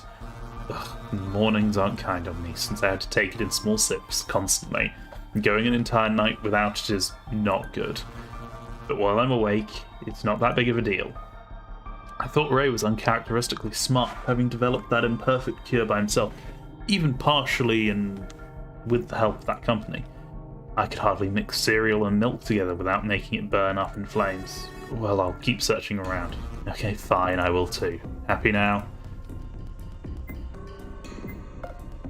I opened it, expecting to find all sorts of clothes, but unfortunately what greeted me was nothing but an empty wardrobe. There were a few clothes hangers in there, but nothing more. Found anything in there? Whoa, the big man's surprise caused me to fall into the wardrobe. Luck had it, the sudden movement made the doors close behind me too, trapping me in an entirely different world. When I woke up, I found myself in snow and a lamppost was next to me, and there was a fawn. Hey, stop being dumb. Come out of there. Oh yeah, there was no fawn, no lion, no witch here. This was just the normal interior of a wardrobe. I came back out with a hanger in my hand. This is all that's in there. Really? Oh, give me that. He swiped the hanger from me and then left the immediate area. You could say thanks, maybe. One of these days, White Witch. I waited for Ray to be cooperative before I opened this, just in case I found something spectacular. Using the large 8 coin I found earlier, I unscrewed the corners of the hidden panel. Opening it, I found a little box with a lock. What did you find? This box. It needs a key. Didn't find one. Want me to keep hold of it until you find what you need to open it? I guess. As I picked up the box to give it to Ray, I spied a secret message on the bottom of the alcove. It was like a strange depiction of a hammer and a rectangle. What the heck could that have meant?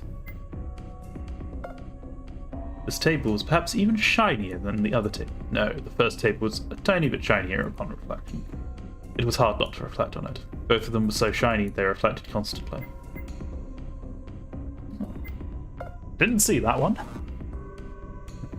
Camera was in the way. Let's put that load over. Go away, come back after I'm done searching this whole side. Just checking on you. What? Do you really think I need that much supervision? Uh-oh, he looked even more menacing now. If I didn't drop this, he'd probably punch me. Okay, I'm going. If only it was for good. I need to get to the bottom of this. I won't rest until I've made sure I knew which one of the shiniest... Which one is the shiniest table of the lot? Maybe I'll need to use the mirror by dragging one of those tables. No, wait, I need to put them together. As I sat between them, with them up on their sides, I realised all I managed to create was some kind of infinite mirror link between them. This wasn't going to be very helpful. Okay. Understanding what the indication was telling me in the alcove, I used the hammer to break the mirror with a resounding smash. Pieces fell down to the ground while Ray screamed himself awake. What the fuck are you doing? I'm breaking the ice. Hello, nice to meet you. Ugh. He grabbed me from behind with a hand, closing his fingers onto my shoulder. His digits were right next to my neck. No joking around. You could let me know the next time you want to give me a heart attack and I'll stop you from doing it. Are we understood? Okay, right. I almost can't breathe. Sorry. He let go of me and returned to the beds while I examined what was beyond the mirror. The broken opening was giving way to another room entirely. However, beyond the red curtain wasn't much of anything. It was almost empty. In the back was just a little alcove that led to a scanner room to escape this place. It had a locked door in front, which we had to unlock by using whatever passcode would allow us to unlock the gates down below too, probably. I obviously wasn't going to take it, so I came back through the small room. It was void of anything except for a strange machine that was used to record video. And the machine was a key, but it was broken. The thing I'd searched for this whole time was right here, but since it was broken, it couldn't be used to open the box. Damn it. As I went back through the mirror, I realised that it was one of those tinted mirrors, like in detective fiction. This place was under observation then, but by who? The key to open the box is broken, Ray. What do we do? Keep looking around, I'll find a solution. I stared at him as if asking him if he was serious about this. I didn't believe he would be much help, but I didn't have much choice either way. Hey, we're out of here. Huh? Did you figure something out with the box that quickly? Correct. Remember that stupid coat hanger? I wrung its neck. He was saying it with such coldness, as if he was talking about killing a chicken, or worse, someone. For this dumbass pole of metal, it was just a matter of working it around the lock. The game unlocked in a few seconds. All this the key, and we could have just done this from the start. Fucking hell. He spat to the side before bringing his drink up to take a sip from it again. So what's in the box? Just a key card with a bunch of numbers on it. Maybe the numbers are our way out. This key card, though, it's got like a weird S on one side. The S. He looked at me with a bigger frown. True, my nickname was S. I swear I have nothing to do with this. Are you sure it looks like an S? To me, it looks like a square 8. Number 8 again. I muttered that last part while Ray handed me the keycard. The little box was otherwise useless, so he threw it away onto one of the beds. Before it landed, though, I saw that Ray had taken something else in his other hand, and he was trying to hide it a little. What's that? What's what? What you got in your other hand? Ugh, okay, fine. The box also had 2 sandwiches. Maybe the S card inside the box stood for sandwich. Hey, we're two of them, so we can both have one. Give you that. I'm real hungry, so can't do that, I don't think. You want me to open the locks? Yeah, that would be great. I need a bit more rest here. If you want me to do that, then give me a sandwich in return. Grumbled, but gave up and let me have one, which I instantly ate up. I'd been completely starved beyond belief before this chance meeting with food. You gonna trust what Smiley left here for us? Fuck if I'm gonna eat this. His stomach growled in disapproval of his words. I was staring at him accusingly. Wasn't he the one who said he wanted both just now? Could I at least do something? I muttered that under my breath again, this time out of annoyance, and I left him alone to unlock all the doors.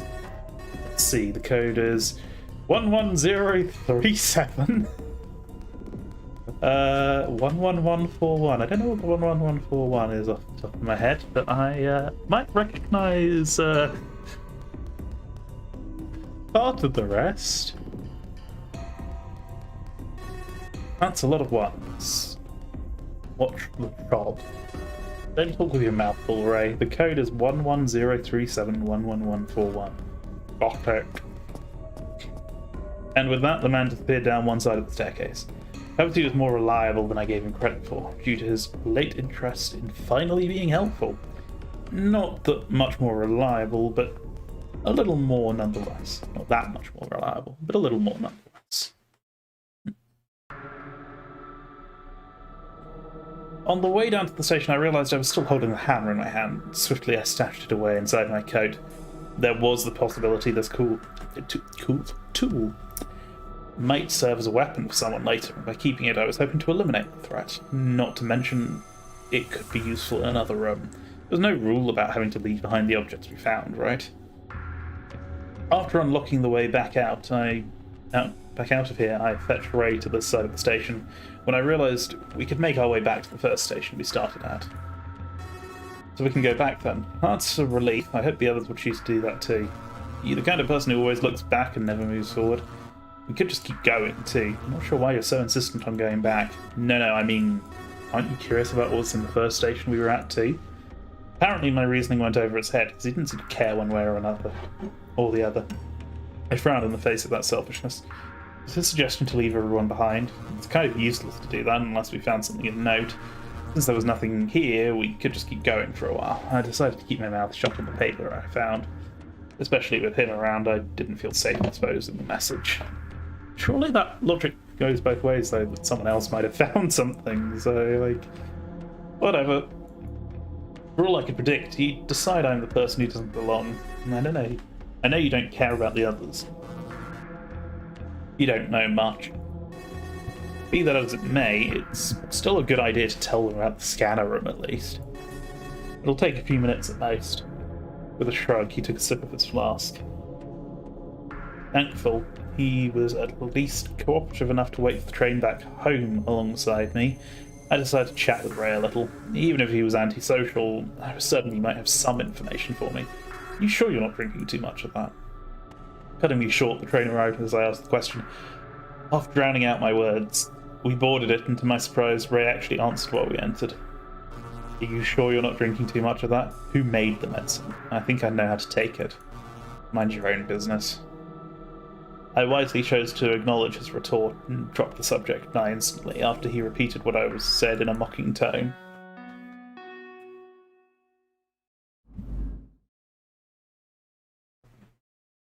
Train set off right after the little three-step chime signalling its departure.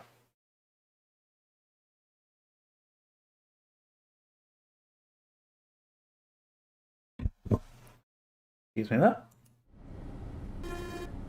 Prochaine station, bibliothèque. Anything good on the news lately?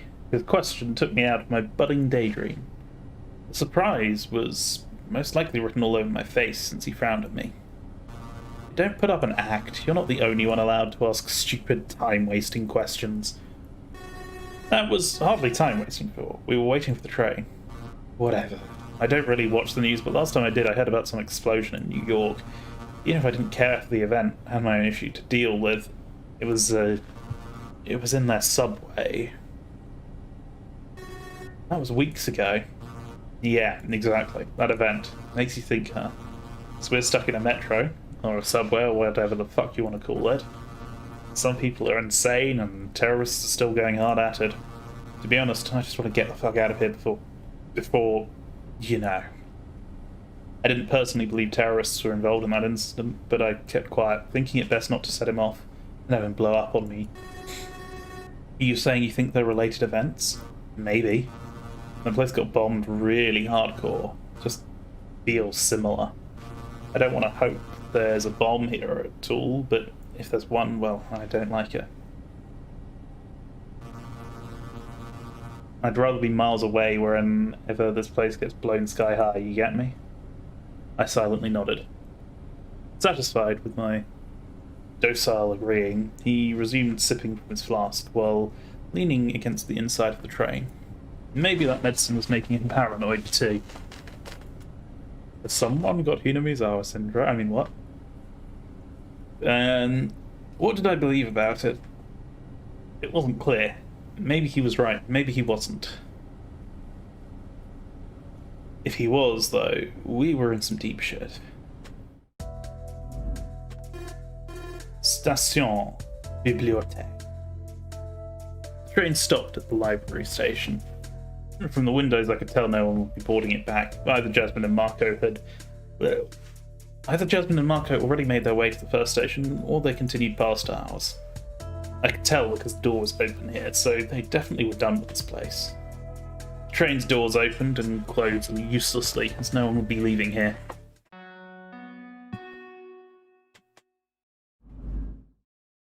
Chime rang out once again.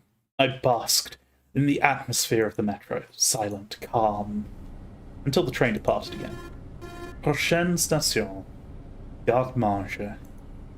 I closed my eyes and drifted off as we went back to the first station, which I learned on the way was called the leisure station, whatever that meant.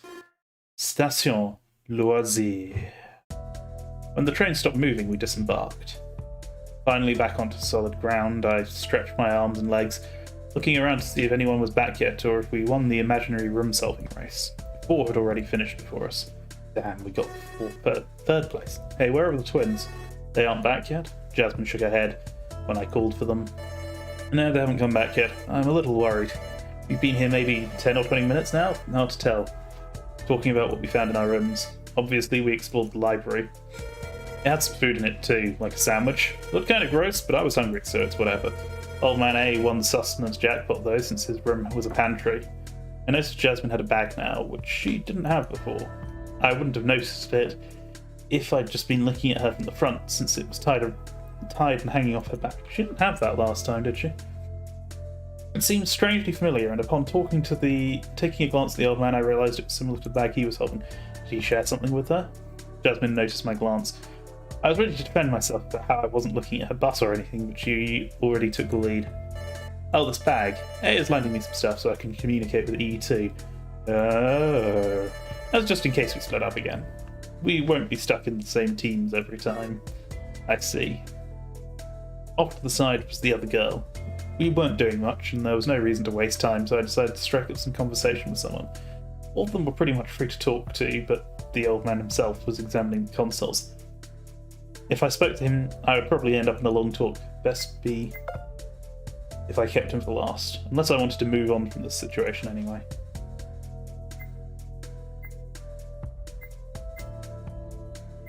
What happens if I try talking to E? I approached E even if I obviously couldn't talk with her. Damn, I wanted to ask her about her mask and stuff, but I couldn't do it alone, and it'd be too conspicuous if I investigated with Jasmine's help. Again, maybe I could still get some other info out of her if I asked Jasmine. Let's get Jay to come help. I want to ask E some stuff. Can you come over here? Okay, sure. Since I don't have a lot of paper, we have to make it quick.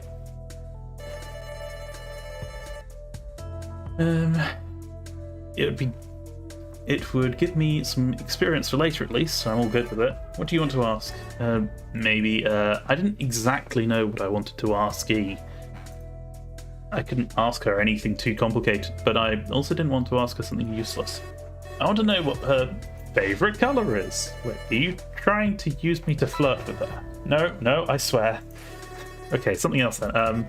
Maybe we could ask her about... My eyes darted all around, trying to find something I could ask her. Did she like trains? What about the colour of her hair? Was it natural? Or her dress? Or the straps of her dress over her shoulders? Her size? Yes. You can't just ask her that. I quickly confounded myself in excuses following my spaghetti moment. Sorry. I guess I don't want to ask her anything in the end. Don't get mad. I was just something. I don't know. I didn't mean it.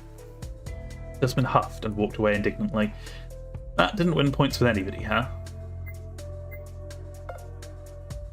Hey Jay, did your group find anything weird in your room? What do you mean by that? Don't know, like some special instructions or additional tools, or we had a tablet. It doesn't connect to anything though, and its battery seems to be extremely limited.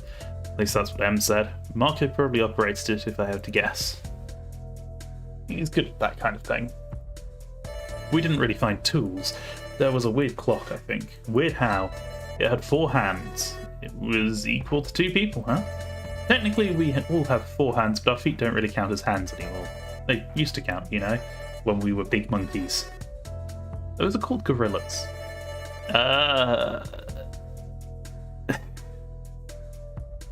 Ape? I mean, gorillas aren't monkeys, they're apes. But okay. And we never were gorillas, so... okay. Science! They could be called elephants, and I wouldn't really care. This is useless. It's all useless. Anyway, I meant to say that clock was strange, but it was part of the puzzle solving. So nothing special then. Yep, nothing. I decided to keep quiet about the note I found for now. Maybe I'd share it with her later when there would be fewer people out and about. I came by the 2 of them as they were discussing what they found in their rooms. Yeah, we found a scanner room, but we couldn't take it. We didn't find that 9th person or whatever the fuck it's supposed to be. You sure it's even a way out? Possibly. It wasn't part of the puzzle as far as I could tell. Yeah, he's right. We solved the room without needing to go through it. Huh. Our room had that too. Does every station have a way to leave and we just have to pick one? If that's the case, we should take the one closest to our home. You 2 know each other that well. Yeah, we're roommates. I wanted to tell Mark to shut up about it, because I didn't feel right leaking all my secrets like that, but in retrospect it was pretty obvious that I knew Marco and Jasmine. Doesn't matter, the real issue is finding that 9th person before we tried leaving. Otherwise, he made a gun with his hand and pointed the end of it at his own head, mimicking it going off. Bah! Just like that. It'd probably be simpler to say, it would just cut your head off. My hand shook a little when I remembered that fact. It was so easy to forget we were wearing the collars when, at any moment, they could decide to cook our necks clean off. Anyway, meet back up later. I waved them off, walking away before my nervousness became more apparent. I approached the old man while he was examining the door with a keypad next to it. This one was different from the others, even when seen from afar. The ones at our station had just one console, but this one had 4 little keypads. I didn't know why, but I immediately believed all 4 of those were representative of the 4 codes we got from our first stations. Sadly, we were missing the twins still, so we couldn't open this yet.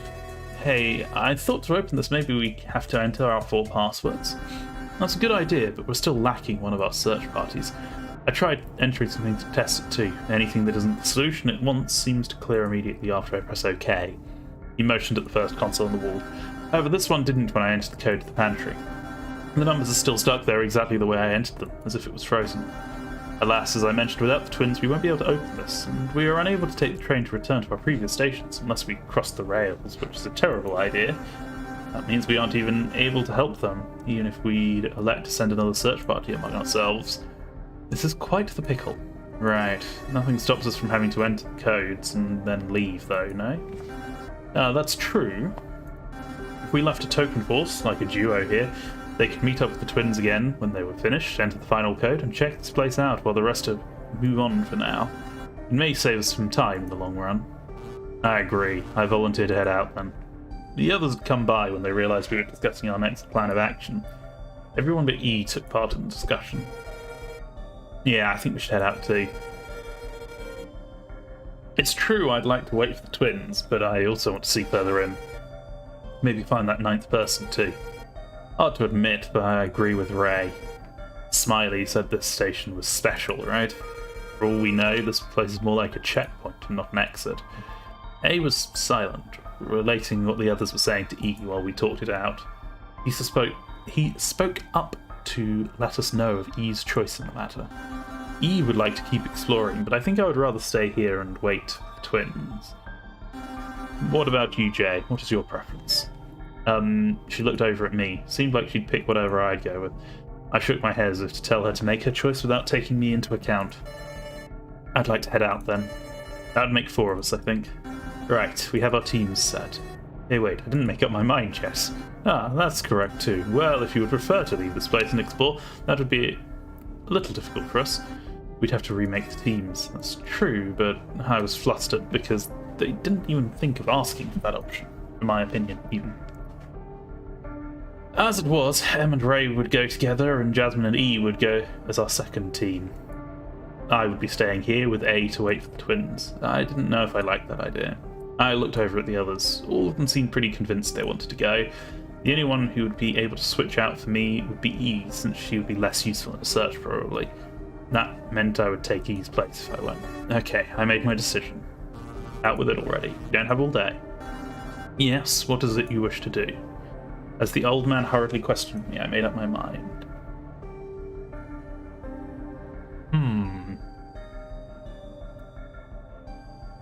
Well,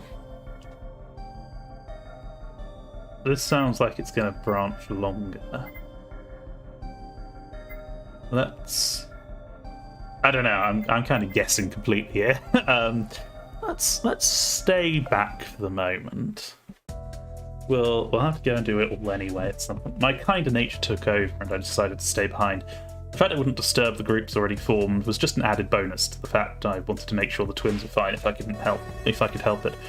I'll stay here, but before you go, don't forget to enter your code on the console so that when the twins get here we can get it open.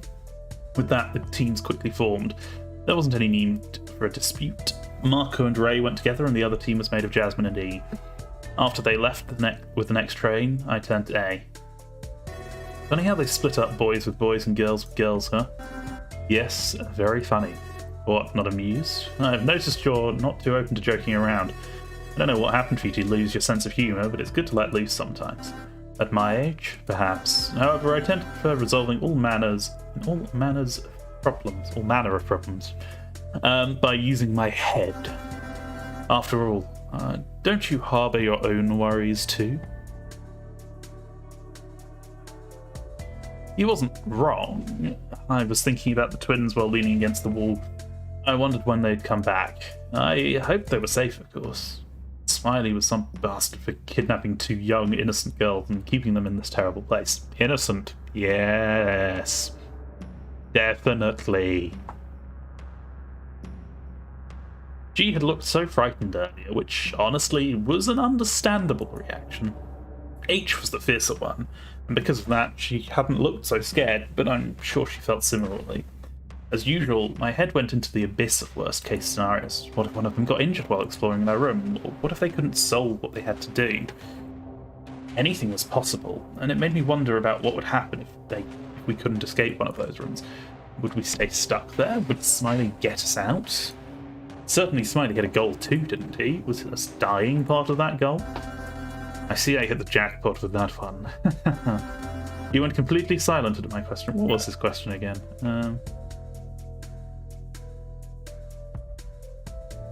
His outburst pulled me out of my thoughts. Yes, sorry about that. No problem. I will pardon you, but in return I desire to have a little bit of a thought experiment with you to better explain what I think about. Is that fine?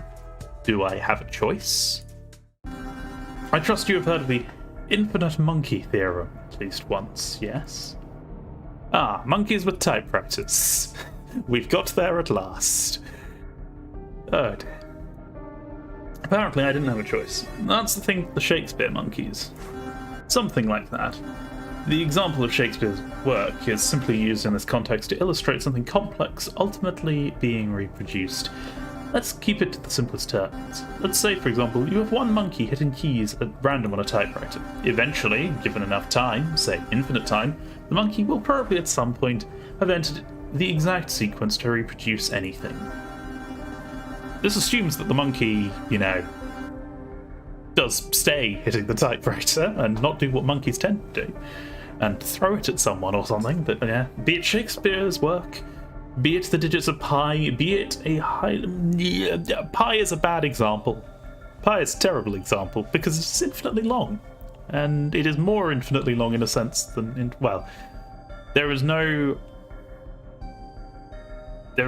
way you could ever type the digits of pi. Also, well, I presume they do have number keys on typewriters. I don't know. I've never used a typewriter.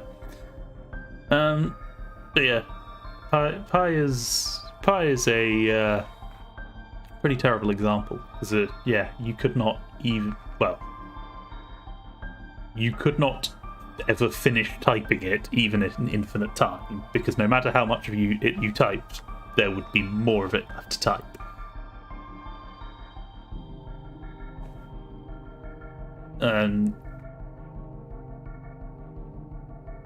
Be it a highly secret encoded message from the government about the state of a nuclear war, it will almost surely be reproduced.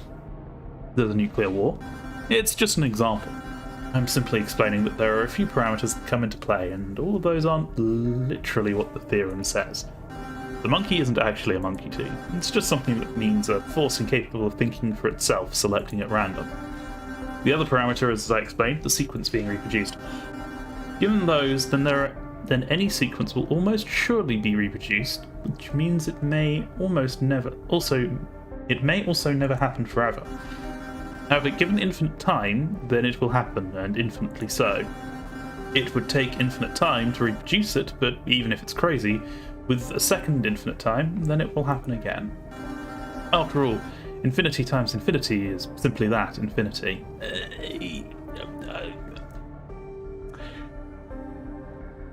If you're working with infinity and pretending it's a real number, then yes, but you can have multiple infinities. And you can have different kinds of infinity. And you can have things like infinity plus 1, if you really want to. I may have done a maths degree, so I may have had to deal with this. All mathematical equations regarding infinity always end the same. Again, if you're working in real numbers and then you put infinity into equation, then yes, it breaks things. If you add it, but you can't really use infinity as a number because it breaks things. By definition, if it's going to break everything, it's probably not really something you should be messing around with. And yeah, you can have different classes of infinity. So yeah, it's not really a good example. Multiplication, same deal. Again, no. Oh dear. Dividing it will give only 1. Because infinity is still, in this case, a variable that represents a set number. What?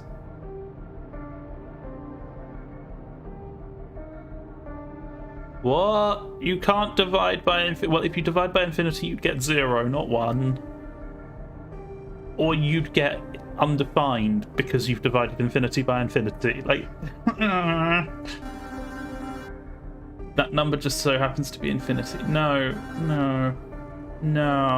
If you subtract infinity from an infinity, you get undefined. You don't get 0. Even if you multiply infinity by itself multiple times, even if you add it up, even if you do anything to make it bigger, as soon as you subtract infinity from it, it's got no. Someone did not take a maths class. No. That is kind of painful. I mean, most of the things just described, it's like, it's either ill-defined or you have to work in a very specific space to make it defined, and then the definition given, well, I suppose if you use the specific infinity that is the natural numbers, if you're using a specific infinity and subtract one from the other, if you subtract this... If you subtract, say, the infinity that is the natural numbers from the natural numbers, then it will be 0. but only if you use the same infinity, because you could use the real numbers and subtract the natural numbers from them, and you'd still have something that is infinite, and infinite of the same class as the real numbers. And yeah, either you have to be way more specific, or no. It's almost like maths is complicated at times, and you have to actually define what you're talking about. But I digress. We're a little off topic. I crossed my arms, unable to finally, I can read. Unable to really comprehend what this madman was on about. Well, yes, he is a bit mad, because, yeah. What was this about infinity? Let's go back to the monkey. Instead of using a monkey, let us use human beings. We'll give them the freedom of thought, too. And say, put infinite people in a circle. Give the first one a paper and a pen. And let's say the paper is infinitely long and the pen is infinitely filled with ink. Now, each person will pass the paper to each other and write a letter. What are the chances of something being reproduced? 1. It's 1 unless you deliberately construct it in such a way that it isn't. But here's the catch. This time we don't have a random monkey, we have people with their own sense of observation. Those senses and everyone's thoughts will affect which letter they put after the other. They may start seeing patterns. If you write funk, what do you think the next letter might be? Y, maybe? That's right, people will write funky because that's what their mind will associate it with. In that sense, do you think the person that put the letter Y had free will? Well, yes, the person could also have picked something else. They just happened to pick it because they felt it was the most natural conclusion. Don't you think that's strange? The person certainly had free will, but they picked Y for extremely logical reasons. If you replace them with someone else, what do you think would happen? I guess it depends on the person. Correct. Now, what does that mean? But his question would go unanswered, and I saw a train approach right as he asked that, and my attention snapped to it. Through the windows, I saw the twins arrive. I was glad because they were fine, but also because I made the right decision in waiting here. The twins stepped out of the train and they looked around, apparently surprised we weren't more numerous. Oh, welcome back, young ladies. As you see, we've been waiting for you to come back. The others have left for other stations with the intent to expedite our escape. I let him speak with them while I waited next to the consoles. It didn't take long for the two of them to enter their code too, and soon the door was open for all of us. Time to see what's up there. Stepping through the lobby, I noticed it was just like any other station. Don't you think that's dangerous, entering this place with all four of us? What if we get punished? No, I don't believe so. Smiley said this one was different than the others. From the others. It seems this is the leisure station. Weren't they calling it a lounge earlier? Let's just find what this means. We all climbed up the stairs. When we arrived inside, we saw something interesting. It was some sort of lounge. Fun. We should have a look around before all those chumps who left us behind get back here. You shouldn't discard them so readily, sis. Well, they chose to go, so it's whatever. Not too trustworthy, if you ask me.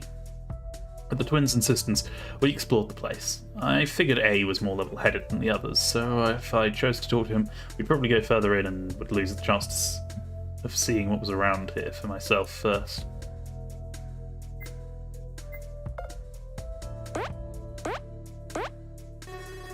Hey, you can't reach that from where you are. One of the twins had been in the process of trying to jump the machine at the top. Reach the machine at the top? I can read!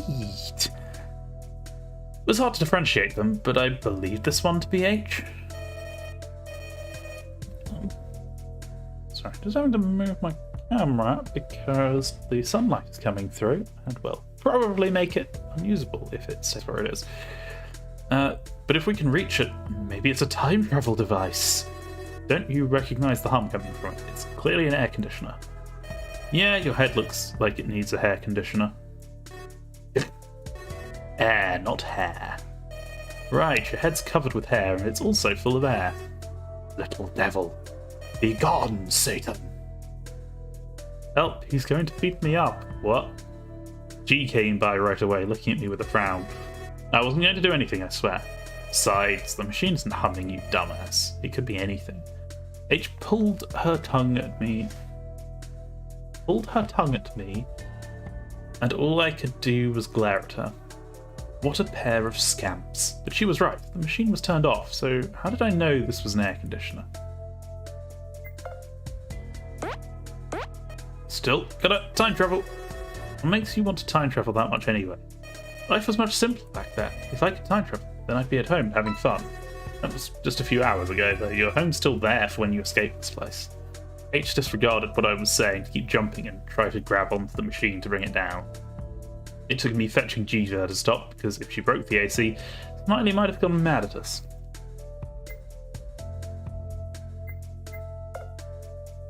Wicked.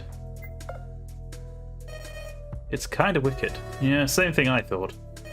Cool, too. Yeah, wait, no, that's not what wicked means. Guess you're just old. I'm barely in my 20s.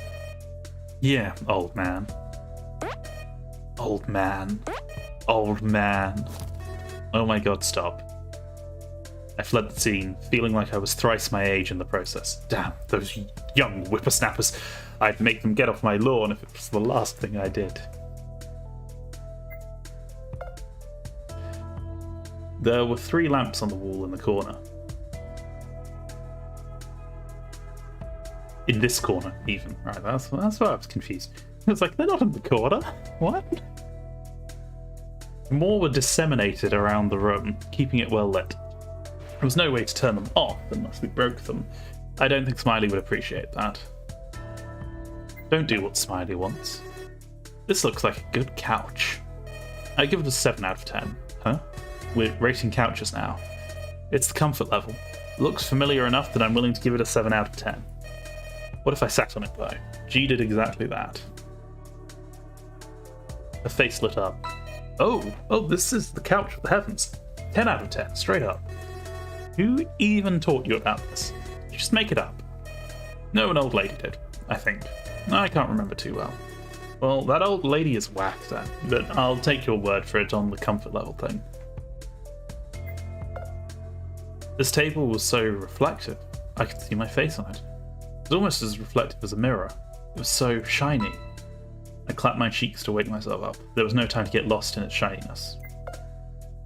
Maybe one more look. No looking. Tables had turned.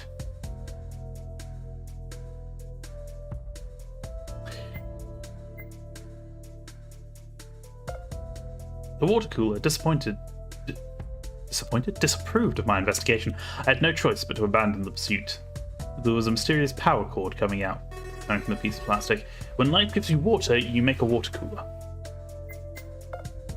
This is the doorway we took to enter this place. It was just that, an opening in the wall. Come to think of it, it didn't have a door. What? Doors just kind of... wall... What? Weren't doors just a kind of wall anyway? Okay, at least Smiley is giving us some greenery. The walls here look totally bland though. It's so bleak, grey and terrible. Like your face. Can you go a few seconds without harassing me? Life is fleeting. If I don't do it now, when will I have the chance again? How about in 10 years? So about your escape room, did it go well? Kind of. I couldn't see the colours too well though. Oh, that doesn't sound great. If you needed colours, yeah, I can see why that would be an issue. Just kidding. It's my sister who's colourblind. You just said, wait, is it possible only one twin is colourblind? It's rare, but yes. Which one of us is colourblind? I don't know. Maybe it was her sister who was colourblind. I couldn't tell. This riddle would eat at me for a while. While I was caught in my thoughts, G scampered off. I'd forgotten about the colourblindness. I mean, I totally didn't know about that from playing... what do we call it? Birth Me Guide.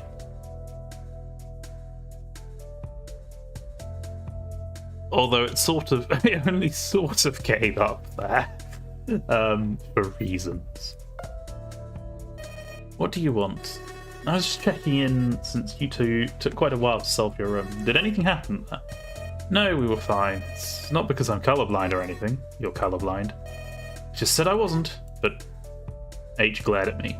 I dropped the subject. Maybe her sister was colorblind then?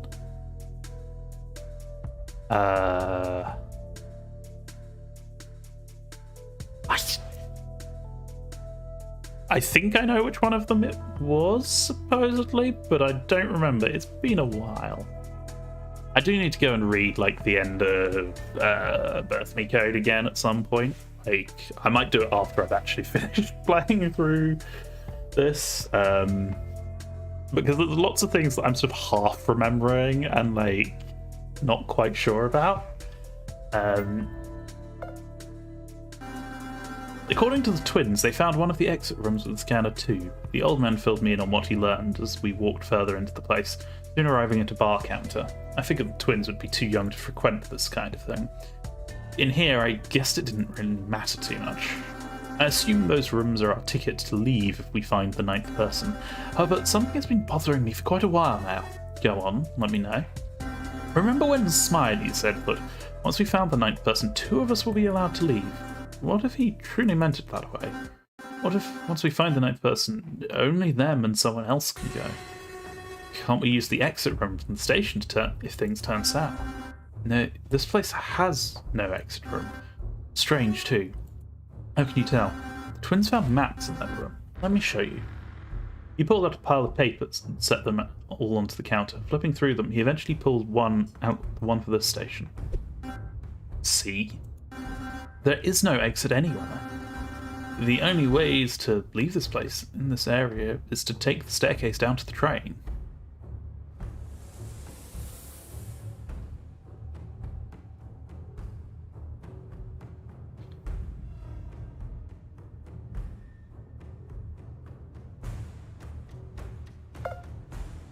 Ah, okay, there is. I was very confused. It was like, how do you get there? No, there's a corridor there, so then you go in there and then... Okay.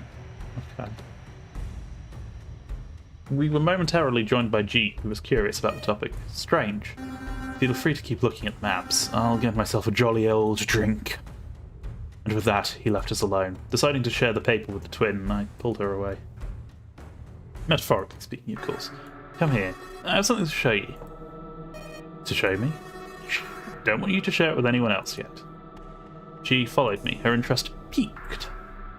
I reached into my pocket and pulled out the piece of paper I found in the bedroom. The paper speaks of someone who doesn't belong. Do you know who that might refer to? I don't know, I feel like everyone doesn't belong here. Ouch. I don't mean it in a bad way. I mean, everyone here looks like they're from somewhere else, or is doing something else compared to anyone else, except for my sister and me. Jay looks like he works at a law office, for example. She's an artist, a graphics designer. Oh, that, same thing. Anyway, I mean, like, I guess I don't know. Sorry, I don't think anyone here fits the bill. She was strangely evasive over the topic, but I didn't insist. Instead, I let her go, and she nodded, sauntering her way up to her sister back in the lounge. Maybe she's covering for her sister. I need to ask her more about it later, or I could directly investigate by confronting H about it. Since the twins had gotten themselves busy, I chose to look around for the old man. However, he wasn't in the bar area anymore. Crap, he left me all alone. Have you seen the old man? Yeah, looking right at him. I called over to the twins to ask if they'd seen A, but one of them, I assumed it was H with how rude she was, instead decided it would be a good idea to call me an old man. I didn't ask you, I'm asking the twin who's older than 5 years old. We're way over triple that, and if we're twins, we're both the same age, you dolt. Can't understand the baby noises you're making, sorry. I think I saw him leaning through a doorway earlier, that side. Before I started duking it out with her twin, she told me what I'd asked about. I saluted and left the area without any further fanfare. As I was doing so, the other twin threw a tantrum about how I treated her sister better. If she wanted to be jealous, then sure, why not, but I didn't think it suited her at all. I found the man downstairs in the lobby on the other side of the station. This was the side we started upon, where Smiley talked to us. Ah, there you are. I found a keypad here. Surprisingly, all I had to do was press any key and the door opened. I suppose it was simply barring our entry until we'd opened either door. I assume the same would have happened if, for example, we chanced our way to this side and chose to take the train the other way. Did you intend on heading out? Not yet. Would you like to go for a drink, perhaps? We can wait until the others come back here. from the lounge looks quite comfortable. I guess I could go for one. Come to think of it, maybe I do feel thirsty. Splendid! I can mix a good amount of drinks. I've had a little time as a barista before. Mixing chemicals is ingrained in my head. That's comforting to know. He guffawed with his deep yet rich yet hoarse voice.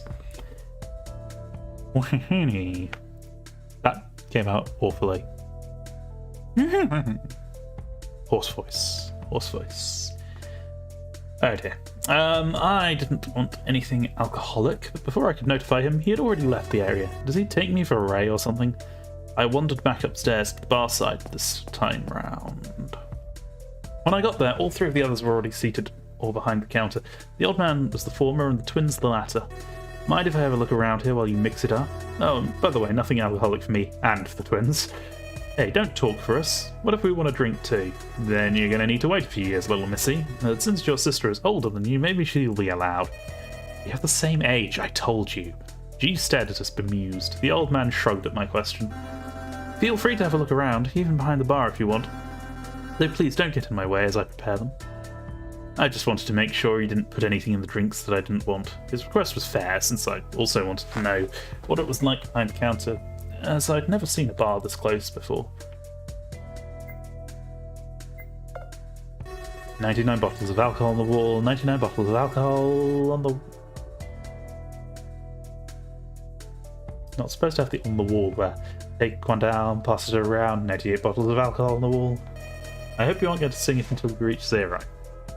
I saw H shudder, though I had no idea what was going on with her. Did she dislike me singing about alcohol? G took a moment to reassure her, apologising for me, or so I assumed. Well, if it was this bad, I wouldn't do it again. On the first day of Christmas, Smiley gave to me a brand new bottle label. On the second day of Christmas, Smiley gave to me 2 angry twins and an idiot that needs to shut up. You're ruining the song. It's not even remotely close to Christmas. She had a point. I had to figure out something else. Gorilla H was giving me, dissuaded me from doing anything else, and I eventually gave up. What purpose does this thing serve anyway? Maybe it dims the lights a little so you feel your brain squashed even further due to the alcohol.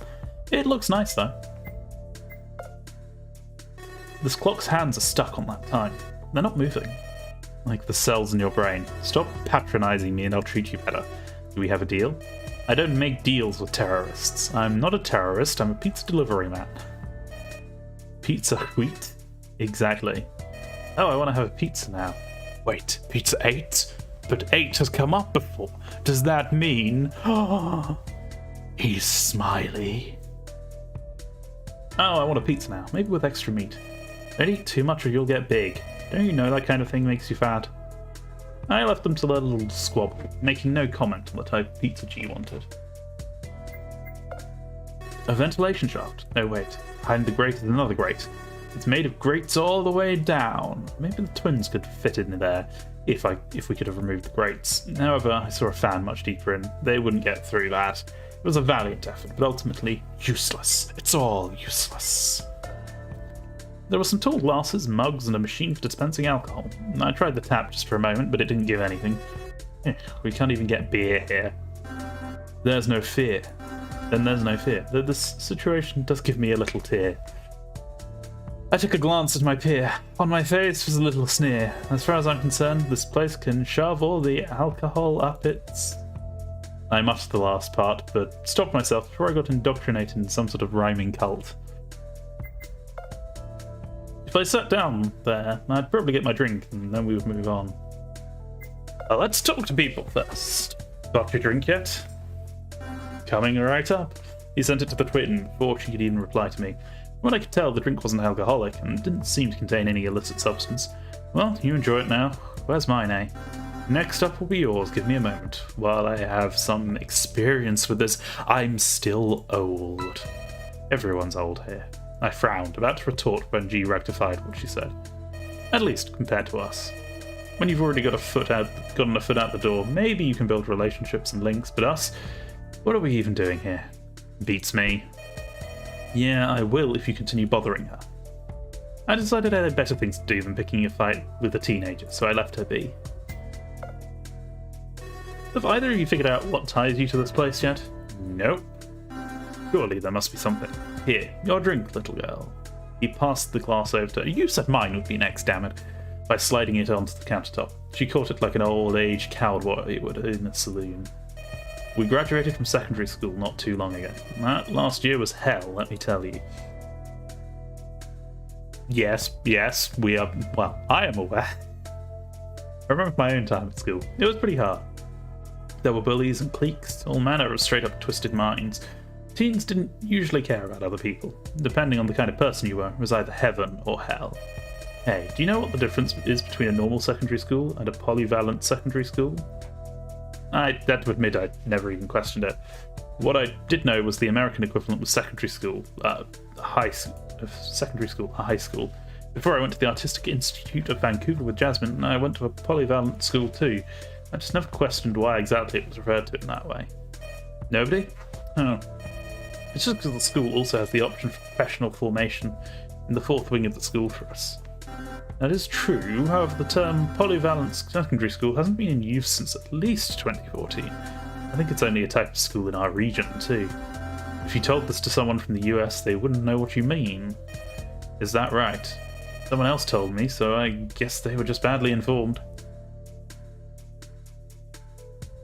Or is there time travel involved? I don't know. I don't know what that term means. I'm from the other side of the pond, so, you know. H looked at G as if accusing her. G shrugged, though the two of them were clearly puzzled for reasons beyond my understanding. I didn't feel right questioning them, so I let it be. Let it be, let it be. So what are you mixing up anyway? For girls, I'm making a peach banana cocktail, and for you, I'll leave it as a surprise. Oh, come on, at least you can tell me one thing that's in it. I narrowed my eyes as if I was suspicious. He must have bought it, since he nodded quickly and decided to rectify the shot. All I can say is that I do hope you like the taste of lime, so long as it's not too much. I liked lime, of course. I didn't know why that man knew that. Perhaps it had been a lucky guess? I sat down and waited for my drink in silence. It didn't take long until A shot it over to me. I caught it and sipped from it, deep in thought for a bit. I've been thinking, we shouldn't stay here eternally. We have a lot of stations left to search and we can't stay here forever. It seemed like we could, but I certainly don't want to. We should split up and take the train soon. Right. I don't want to stay here any longer than necessary. Me neither. You two will go wherever together always, huh? Maybe not always. Yes, always. No chance of splitting up. She glared at me. It was at this moment that I knew I'd fucked up. The old man rescued me out of this predicament. Actually, that is a good idea. Perhaps you may be in disagreement, H, but I believe it may be for the best to split up further. I understand your fears, however. I do want to ask you, if you are uncertain, is it because you believe it would not be safe for her? I also understood why A wanted to split them up. If they ended up together again and couldn't solve their room, it would be an even bigger waste of time. Not to mention the fact they might actually get stuck. But we went together last time. What's the big deal about doing it again? I can tell you that even if you split up, you'll be fine. If something happened to them, then it would surely be the other person in the duo who did it, don't you think? That's called a deterrent.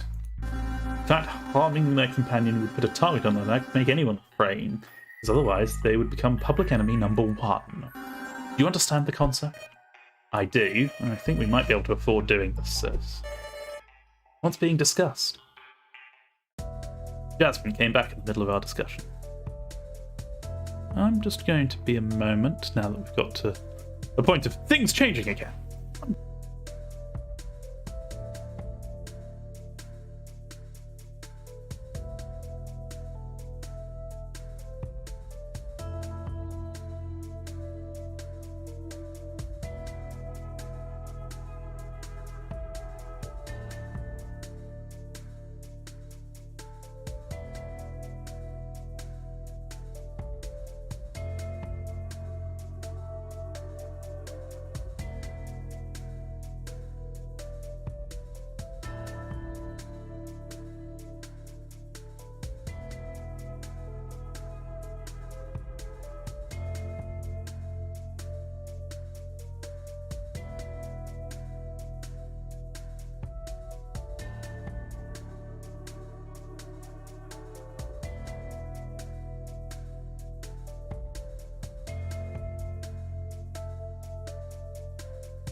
Right. Okay. Jasmine came back in the middle of our discussion. It seemed she had finished exploring her room and was now ready to take a load off. Oh, welcome back. You're both fine, thank God. I thought I'd come back with E once we were done. I see the twins are back too. Very good. You two can finish convincing the twins to split up then. I have to share what we found here with E. The old man scooted away in a remarkable hurry. I narrowed my eyes at him as he left.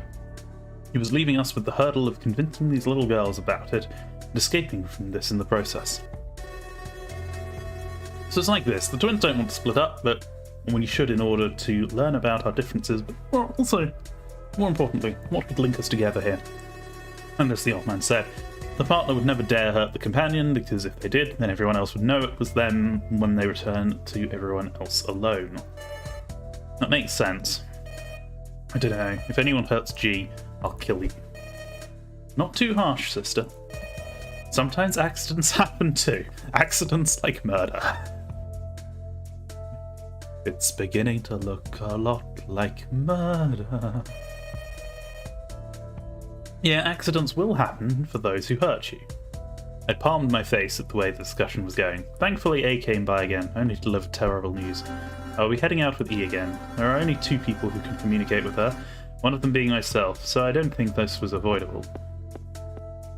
He smiled at us and left to the stairs at the side of the station with the train going northward. Dang it, Grandpa! He took this opportunity knowing full well that he'd be able to head out faster this way. Oh, I almost forgot, we found this too. She took out a pile of papers folded from her pocket. I recognised the part from earlier. Those were the maps. She must have taken them back after A showed me. Just how much space was in those jeans anyway? Hammer space? Map space? Oh, there's a theatre on top of these. Next is a church. Not really my thing. I'm guessing these are all the stations? Yep. Keep looking. Before you ask, the stars had the maps. Fitness centre, infirmary, and I'm guessing based on the next one underneath this is where A and E are heading out to this time. Next one is the science lab, and then there's a security room. Marco and Ray are investigating this one, correct? Yes, I solved the science lab, which was remarkably quick. After the security room is the leisure centre, which we're in. That's right, no exits here, just like A mentioned. The pantry is where the eccentrics had gone before, then the library, the bedroom, and finally the stars, whatever those are. Northwood had 3 more stations to explore, and I didn't want to go to any of those.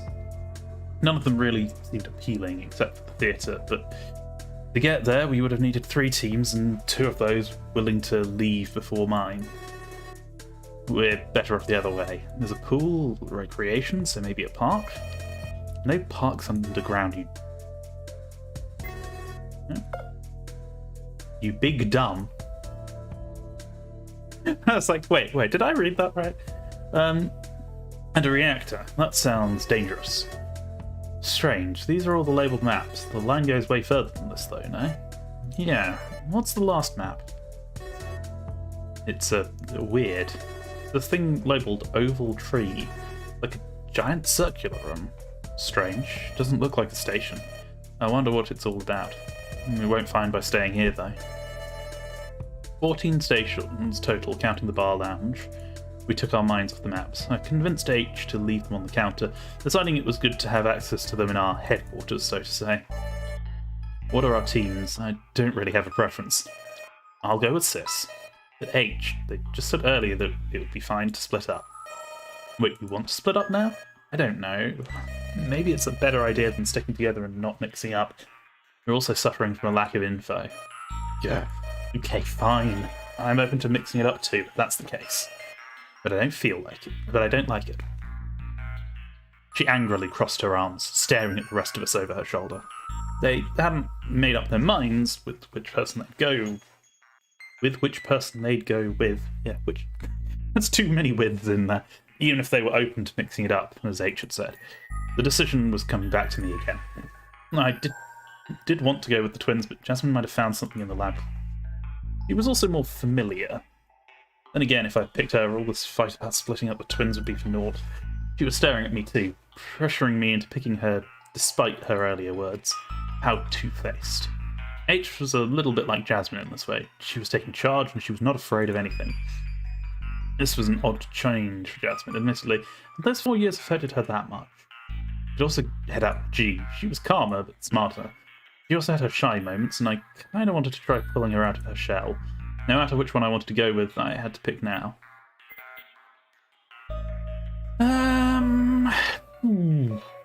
Three-way split.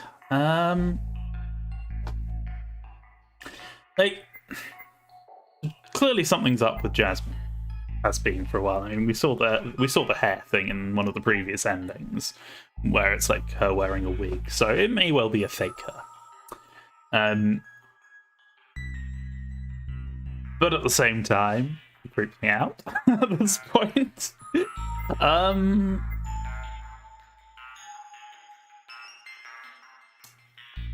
I don't know who do I want to go with. I am going. I have my D&D dice here in a little bag. I'm going to pull out a D6, and I am going to roll it. If I can find a D6 in here. Okay, we have a D6. So 1, 2, we do H. 3, 4. Sorry, 1, 2 we do G. 3, 4 we do H. And 5, 6, we do a Jasmine. We're going to have to do all of them eventually, as it were. And the number is 4. So we'll do H. I choose you, H. I don't know why, because you're an ultimate brat, but that's my choice. Hey, I'm not a brat. I'm older than that. Then start showing it. She clenched her teeth at my words, about to snarl and give a scathing remark when Jasmine clapped twice into her hands as if calling us back to attention. Okay, wasting time bickering about the teams will cost us a lot of time we may not have. Are you in agreement or not? I guess I'm fine with it if G is fine with it too. She glanced over to her sister as if pressuring her. Yes, that's okay by me too. Great, let's go! She reached out and grabbed me by the arm, pulling me down to the lobby below. Hey, watch out how hard you're pulling. I couldn't believe how easily she pulled me along. The whole time, all I could do was follow like an obedient little puppy. The entire time, Jasmine's giggling assaulted my ears like a battering ram. Wait, I stopped in the lobby to talk to Jasmine. You two should stay here to meet with the others when they come back. Yeah, I thought about it, but I changed my mind. I have a feeling we're not the only ones leaving others behind, so to say. Some of them have been gone for a while. If they want to escape this place, it's fine, of course. I just don't want to end up waiting for people who might never come back. What did you insinuate by that? Holding up her hands defensively, she shook her head, having noticed my expression. I don't mean it in that way, but if they choose to take the train and explore station after station, I think we should do the same. Just wondering, is there a way for me to... No, I'm just wondering if there's a way to see the flowchart while you're in it, because I'm kind of curious. I guess I can quit and then... Let's just go and have a look, because I'm kind of curious how much we're getting. Oh god! Okay. So we've got the yellow path, which is where we went and explored rather than waiting for the twins. Then the blue... I'm guessing that's... I'm trying to think of her name. Jasmine's path. And that's presumably then G's path. And this is H's path. Okay. Some of the colours don't quite okay, that makes sense. Jasmine being... That makes sense. Red ended up being Marco, effectively, and this sort of... that brown or orange? I guess orange. Ended up being E again, really? And then green is central. I don't know why I said OG, so that looks exactly like what I would expect it to, thinking about it. That looks like it's going to hit some dead ends, though, and this ain't got huge amounts of room.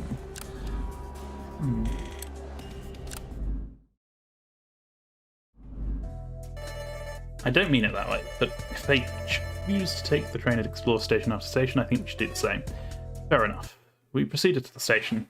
It took a while and the train arrived for us to board it. The entire way, not much was exchanged. I tried to think of topics to tackle, but I couldn't figure out anything new. Eventually, we stopped at the pool. It's weird. Look, it's already closed, as if someone came by already. She pointed at the window. Indeed, the door was closed and locked. See, I told you. Other people aren't returning either, and they're just exploring as they want. I don't see why we shouldn't do the same at this point. Right, what a bunch of pissants.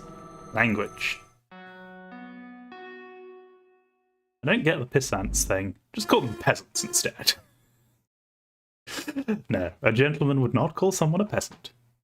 Unless they're, you know, really deserving of it. Prochaine station. Récréation.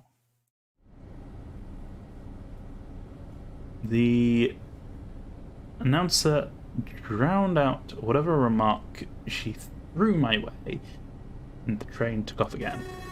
Em and Ray are behind that door. Do you think they decided that together, or it's just Ray's doing?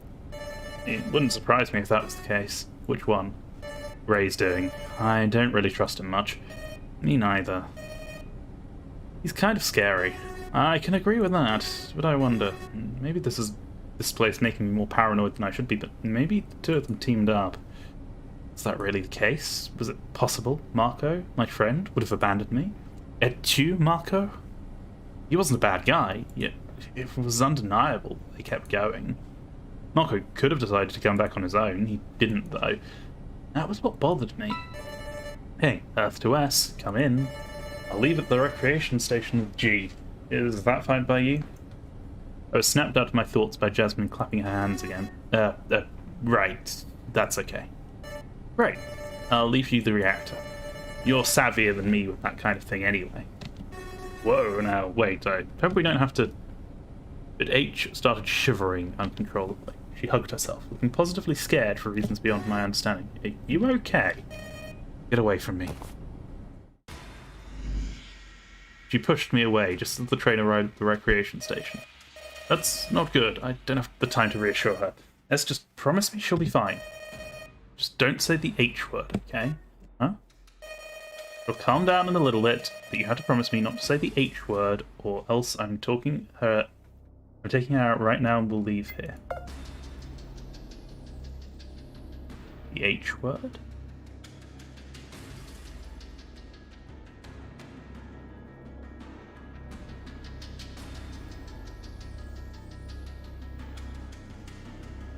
I'm just trying to see... We say something starting with H? Hope? Hope is a bad word. Just promise her. She looked at me expectantly. I didn't really have a choice. Okay, I promise. I won't say the H word. Good. Have fun in the reactor. The two of them left momentarily. The train produced its chime once they entered the door, and it closed behind them, locking them in. Great. I was stuck going to a potentially dangerous room with an unstable little girl. Listen, I'm sorry, okay. There's no H. No, there is... The doors to the train closed and it drove off. Prochaine station. Centrale. Centrale? Reactor? What? Really?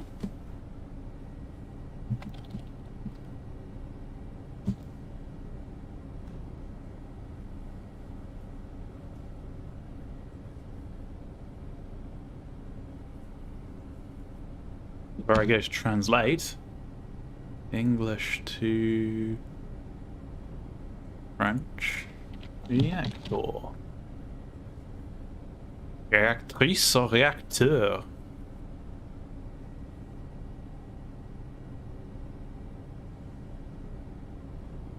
Réacteur, I think. Not quite sure. Well, it's apparently central. H's state reminded me of someone who was afflicted by epilepsy, except she was still conscious of what she was saying and doing. Unfortunately, I couldn't deal with it. I chose to accompany her in silence, worriedly staring over at her when I could, when suddenly a headache hit me like a brick. What is this pain? You're having it too. It was like my head was being squeezed. Glancing at H, she was tensing up, holding her head with both hands. I mimicked it, since I couldn't really handle it. Took a few deep breaths and exhaled sharply. Eventually it ceased. I cast a glance over at H following that. She was doing better now. Perhaps that strange moment was all she needed to gain a foothold on reality was all. Feeling better now? A little. Just a little. Aren't you embarrassed about caring for a brat like me? Hey, I said that in a joke, you know. And that's just bullying, but it's okay, I understand. I had to make it up to her. As the train stopped at the final station down this side, I made up my mind. The doors opened and she stepped outside. I did the same, but before she reached the open door, I called for her. Hey, H, before we go in, I want to tell you one thing. What is it? She looked at me cautiously. Thanks for agreeing to split up from your sister. I'm sure that must have been difficult for you since you two are so close. In a way, I'm jealous of that closeness, since I'm an only child. Don't be. Siblings. I have some siblings. In this life, at least. I have some. And can I just say, in my previous lives where I was an only child, it was so much quieter. It was very nice. Very nice. But, well, such is the way of reincarnation. Your sister's in good hands. Jasmine will be certain to protect her, and nothing bad will happen to her. You can have my guarantee. I guarantee it. I don't know why that popped into my head. Well, I know why that popped into my head, but why? I don't even play Garen that much. Anyway. And if something does happen to her, you have my permission to kick my butt. I could tell by her exasperation that H didn't really know what to say to that, instead giving me a bit of a smile. Thanks. That does mean a lot, especially the last part. If something happens to her, I'll throw you into the reactor myself. Of course, I wouldn't have it any other way. We resumed our walk towards the open door. Entering the lobby, I didn't notice anything special. It looked like any other so far. The door closed as we came in, which I expected to happen. So, we're here. Are you ready for the reactor? Guess I'm as ready as I'll ever be. Finally, we stepped up the staircase and entered the reactor proper. It was a fairly spacious room, a light, ever-present buzzing continuously assaulted our ears. I wondered if I would develop tinnitus from this. The noise was coming from the reactor in the middle of the room. It looked rather big. In the front was an open entrance, tall enough for even Ray to go through. On the walls was machinery of all kinds. I didn't expect anything else. On the other side of the room were some computers and a large screen, currently turned off. Ready to explore? This room kind of gives me the creeps. At least it's kind of green. I like green. Yeah, me too. To all of those. After giving me cursory... After giving me... I can read. After giving my cursory glance around the room, I decided to look at everything a little more closely. The first thing I noticed was strange was a map on the wall. It showed everything in this place. I stood before it and somewhat dumbfounded. There was a very good reason for that. It looked like... As I looked at it, I realised there were two weird things about what it showed me. The first was there wasn't that empty wall, and behind that were 8 circles. The number 8 again. Was it significant in some way? Was everything 8 here? The only thing that came to mind was how 8 looked like an infinity symbol turned on its side. They called that symbol a lemniscate.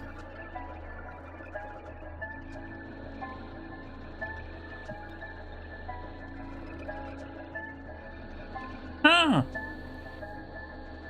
I didn't know that. That suddenly makes something completely different make a lot more sense. Somnium Files. The company in that is called Lemniscate, and I had not realised that would be why. Huh. The more you learn, the more you know. Words, memes, things. Say the right thing, Wolfie.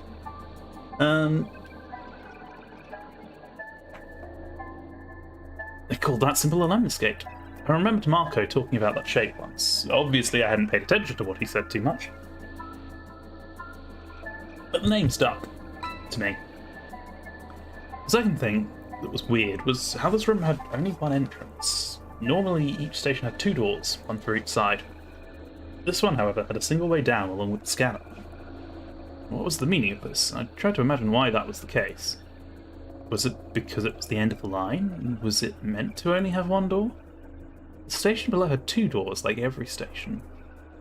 I pulled away from the map. Anything the matter? I didn't answer her. Instead, I barreled down the stairs and looked through the window in the door. It's right, on the other side was another door, and it was closed, just like I thought. Where did that door lead, if not upstairs? Hey, answer me. I just noticed something weird, that's all. Look. Oh, you're too short. He crossed her arms already on the warpath. Okay, I'll just tell you. The other side of the station has a door. The map in this room only showed 1 exit from here. Well, other than the scanner room. Huh? That doesn't work. How are we meant to go back? Maybe, and this is just a hypothesis, maybe we're not meant to go back once we make it here. Is this the exit? Some noise from upstairs caught my attention. There's some kind of static screeching. What the heck is that? What's really going on at this station? Let's go find out. Together we went back up the stairs quickly. Once we arrived upstairs once more, we noticed the screen lit up. On it was Smiley. I see you've arrived at this room. Unfortunately, I must inform you that this room is a dead end, in a manner of speaking. It will not be one for everyone, however. Before I explain that part, I will tell you a story. It is directly correlating to some of your presences here. There was a girl who had done terrible things a long time ago. She, as a result, was taken by an organisation for their human experiments. What she did was terrible, but what those people did was even worse. My head, it hurts. Stop talking. I remember. No. Twins screamed, and I missed what Smiley said next. It wasn't just a normal scream. She was going absolutely mental. I could also feel a headache, but it was unclear if it was due to her noise or due to other reasons. I recalled it was the same kind of headache as the one I got earlier in the train. H eventually fell to the ground. I reached to help her back up, but she shook her head dismissively, instead gratifying me with another loud groan of pain. No, it's fine, it's okay, it's just my head. My head hurts so much. Ah! Another scream came from her. I panicked a little, unsure if I should have done something. Finally, she calmed down when Smiley continued, as the recording had been uncaring about what was happening in the room. I turned my attention back to it, since she seemed better now. The situation is a direct result of that, and now, this is the reason why this room is a dead end. The reactor has been set to overheat within 10 minutes. Make no mistakes, this reactor could completely destroy every station here. It's an extremely powerful power generator that on its own could give energy to the entire city. Well, it is not nuclear energy, it is something somewhat close. Anyone can stop it by pressing a button to close the reactor. It is sad to point out, but the button is inside a contraption, and pressing it will close the door behind that person. This means that whoever presses the button will be trapped within while it stabilizes, resulting in their end. The only question you should both be thinking about for the next 10 minutes is, who will make the sacrifice? The screen turned off right after that. A small light on the reactor turned on, flashing red. Everything was going to explode in 10 minutes. 10 minutes, that's so short. We can't make that decision in 10 minutes. We can't make it in an hour, or 10 hours, or even an entire lifetime. What are you playing at, Smiley? What is the purpose of this? I shook the screen, but no answer came. Instead, H rose up and spoke. She was a lot more stable now, but there was an undeniable coldness in her tone. I will go. No, you can't do it. You're still a young girl. What was I saying? Was I really going to throw myself into a fire for a stranger? Sure, she was young. She had more time, but I just finished university, damn it. I had friends. I had a family. They all wanted to see me again. I could be hailed as a hero for it, but what would it matter if I was fucking dead? No, this is my burden. This is why I was created. Created? What are you talking about? Either her family was full of loons or something else was going on here. She was calm, perhaps even eerily calm. Who the hell was this girl? I was a girl who did terrible things. That is me. Or rather, that was Hannah. I have her memories. While we were on the train on the way here, I remembered my own. Or maybe it's better said as I was transmitted my own. Say, what do you think of androids? Where is that coming from? What are you talking about? Androids? What? I'm not a real person. I could never be a person. I'm an android. I'm a created entity. I'm not real. I was built here. And without these memories, I'm Hannah. An android is unable to act on its own. It needs programming. It's a fabrication, a fake person, or someone who doesn't belong. In other words, as an android, I don't have the same kind of physical limits as you, but I have others. Namely, I have to obey the laws of robotics. Do you know them? There are 3. She grabbed a nearby tool and bent it rather effortlessly. She was so strong it made me arch my eyebrows in shock. I couldn't deny her nature, but something still didn't sit well with me. Like, what the fuck? It doesn't matter. The important part is that if it talks like a person, if it looks like someone, and if it thinks like Hannah, surely that must be Hannah. And so, I am Hannah, but I'm not her. G never knew. G's real sister was taken away. She took a small pause as if hesitating. She's someone. Anyway, this is why I must go and do this. I have to sacrifice myself. I'll save all of you. The laws of robotics forbid me from standing by while a human will come to harm. Unfortunately, if I didn't know I was a fabrication, I could have abstained, but now that I do know, there's no turning back. I can't unknow it. There's no place for me here, so I'll make my own. This way, I had purpose. She smiled, but I could tell it was strained. I could tell she was masking her own insecurities over it. That's not true. There must be some other way. We have some time. Let's search the room quickly. We can both survive. I was convinced. I only just noticed we have a number 9 door over here. Oh dear. I needed to search the room, but almost half the time was already up. It was up already. She's been G's sister for a long time, right? She cares for you. What if she doesn't find her real sister again? You're still her. You're still scared right now. So let's find another way. I'm not scared. I don't think, I don't feel. It's all a fake process. Feelings are just calculations and reactions made in here. She pointed at her head. Brains are exactly the same thing. If you feel like you care, then you do. Brains are like organic machines doing the same exact thing. It's all just electric currents. You're not wrong. According to what I know, you may be right. This is a contradiction to my programming. This is difficult then, but perhaps it would be better this way. Let's search. Let's do it quickly. Maybe there's a way. Maybe there is. I didn't know if it was wise for me to give her hope, but we had 4 minutes to search. That meant I could only search 4 things in this room at most. If I didn't figure something else out, then the choice would be made for me. Okay.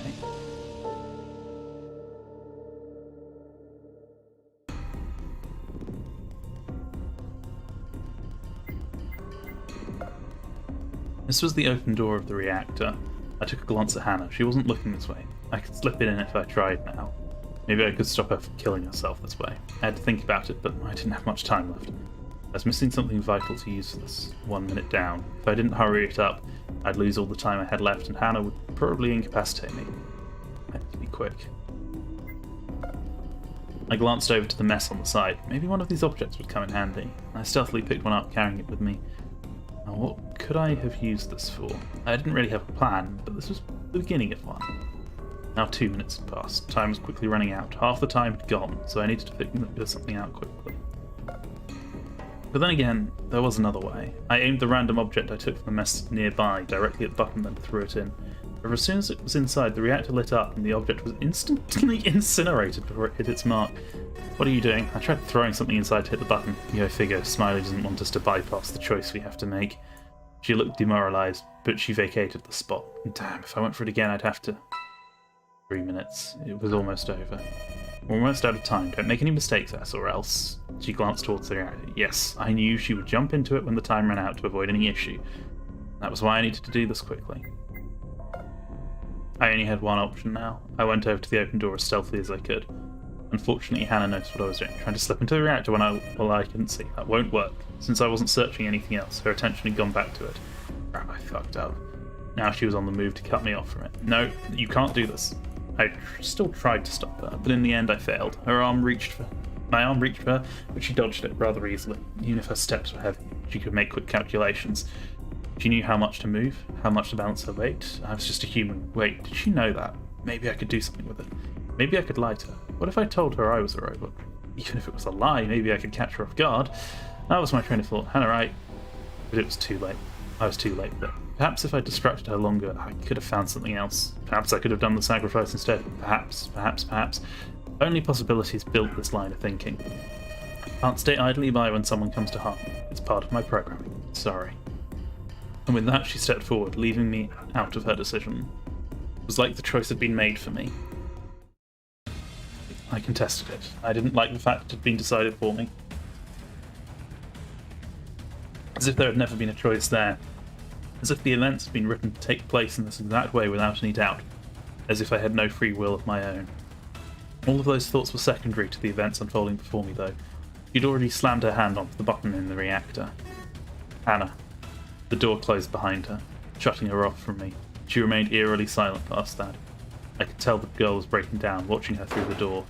I slammed my fists against the window in the thick great gate, but nothing I did changed anything. Her own hands lifted up to her head. Realizing the horror of what was to come, she held her own head in despair. Hannah? Hannah! This was it. She dropped her arms down and turned around as the reactor slowly launched the stabilizing process.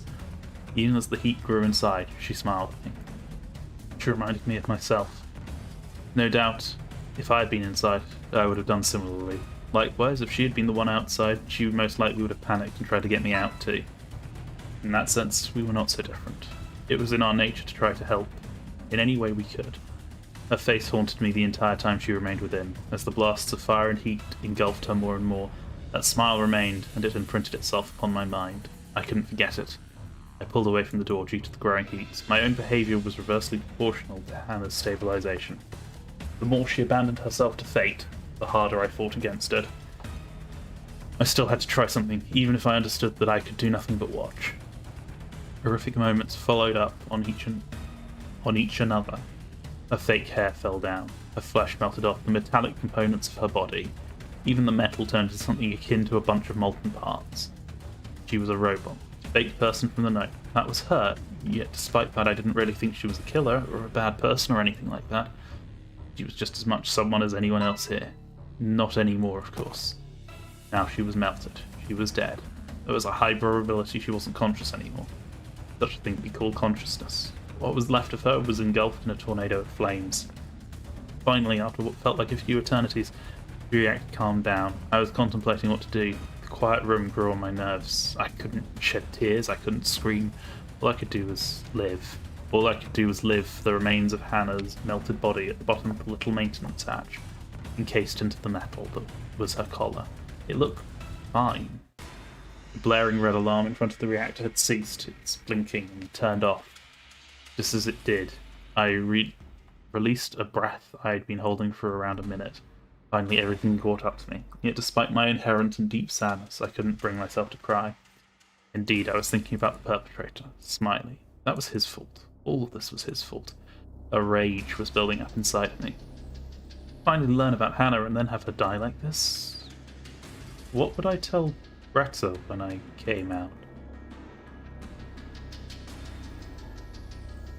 Would she hate me? Did she?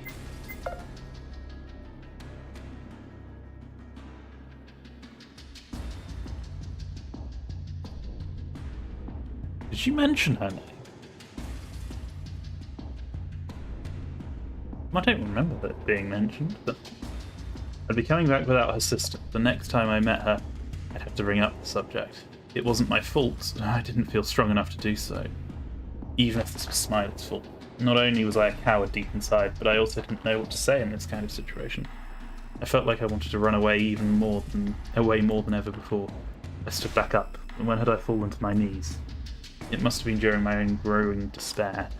Everything that transpired had just been a blur. The screen had turned on again. I only realised at that moment I must have missed some of what Smiley was talking about. It took me a second to calm down, as the rage against him was still strong in my head. Your group. However, know that now someone else has been condemned to die here. This is of course no longer your main concern. As he was talking, the plane wall separated between its two halves. The reactor stabilising it was causing it to open. I focused on Smiley, however. I wanted to make sure I'd burn his image into my head so I knew. So that no matter what, I could remember the person who destroyed our lives. You are yourself free to go. The door with the 9 will let you leave, provided you have what is required, of course. Otherwise, you will undergo termination in only a few minutes. If you have what is needed, you may proceed. But despite your success, mine will have been a horrendous failure. The MTS will get you. I didn't understand what Smiley was saying. The MTS was the shortened version of the Montreal Transport Society. So why was he bringing that up? Why would they get me?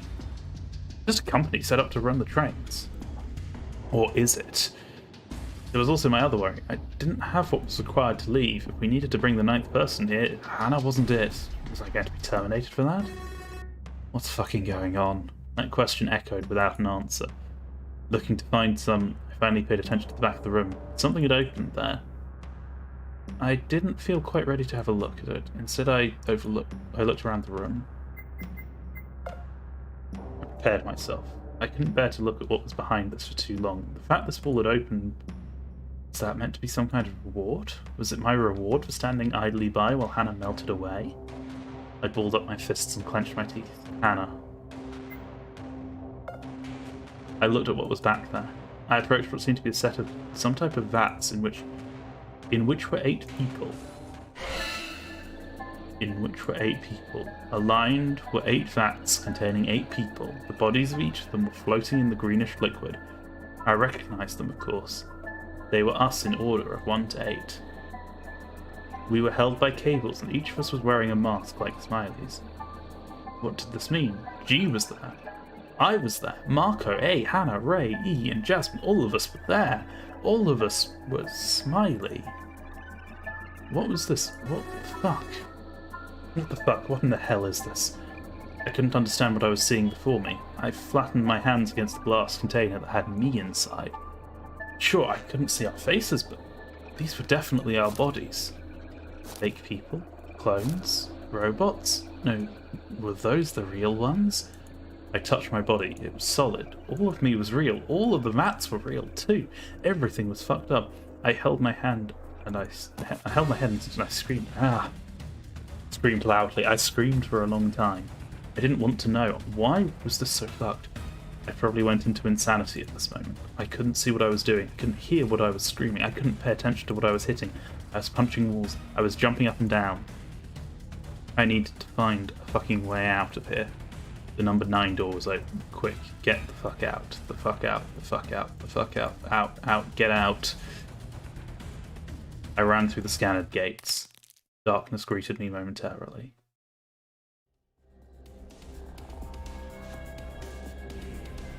If only you had the right ones. What?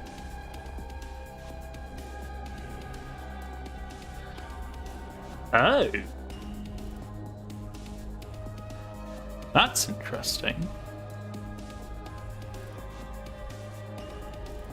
So apparently, I just got an achievement saying, if you only had the right ones, get the minimum amount of endings needed to access the true end. Suggesting that,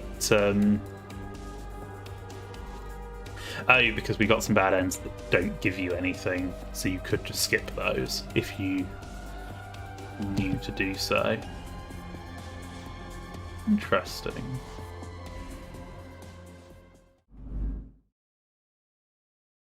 Very interesting.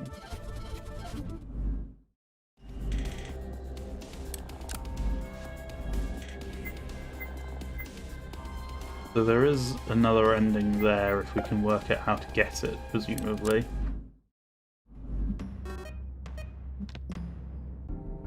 So I'm just going to have to start guessing at things to examine.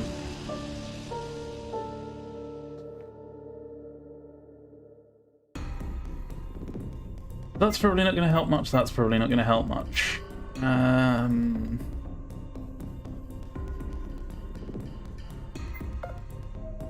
If the situation wasn't so perilous, I might have considered drawing something on this board. Something like a map of the metro, or maybe some Greek, or to look mysterious, or maybe I could draw a... You're not thinking of drawing something unsightly there, are you? No, I'm going back to the search. I might have drawn a funny, unsightly picture, but with Hannah around, I figured it might be better if I didn't anyway. Especially as we were short on time. I moved away from the board. 1 minute down. If I didn't hurry, I'd lose all the time I had left, and Hannah would probably incapacitate me. I had to be quick. Here, I guess. We should just break all this stuff. Wait, let me have a look. What were all those things? Cables, boxes? I could see some pipes. If we broke anything in there, maybe the reactor would stop. However, there was an equal chance we'd make it explode right away. Perhaps it was better to leave it be and come back if we found some sort of telltale sign that breaking this would be beneficial. Not for now, but if we find a reason to do so, maybe. Our time's going down, and you want to waste some of it? If we waste some time, but end up not vaporizing ourselves in the process, I think that's a lofty goal. Well, fine. We parted from the contraptions. Now 2 minutes had passed. I mean, I don't see what any of those are going to do. This was the big menacing reactor. Inside I could see a lot of orange swirling through some of the grating on the back of the open door area. This must have been whatever power is being generated. It was going out of control, and soon it would incinerate us. It would incinerate us and everyone else. It wasn't just a gamble for a survivor between us. This was a gamble for everyone's survival too. If we didn't come to a conclusion, even Jasmine and Marco would. 3 minutes. It was almost over. We're almost out of time. Don't make any mistakes, Ass, or else. If you glance towards the reactor, yes. Okay.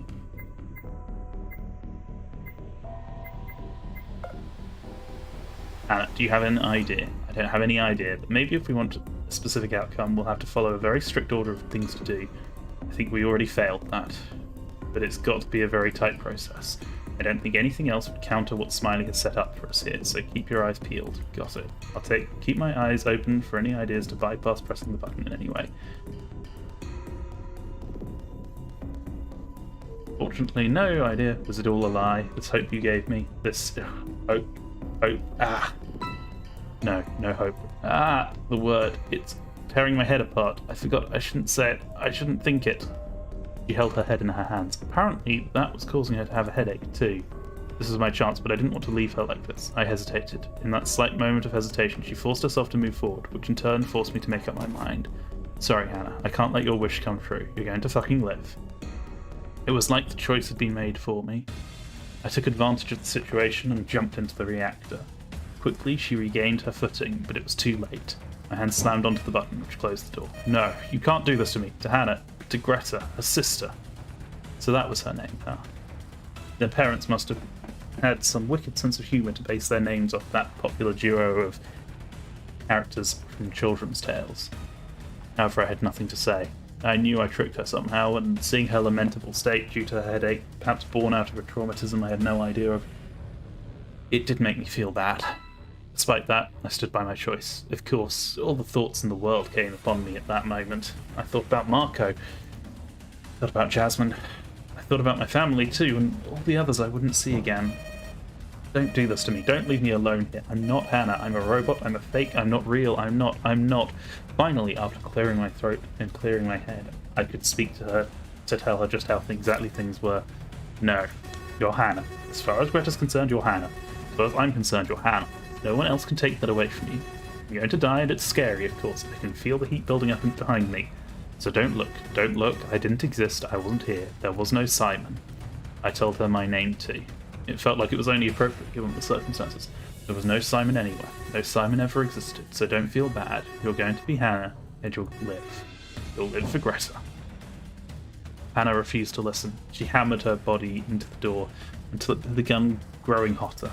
I was melting. I clenched my teeth to ignore the pain.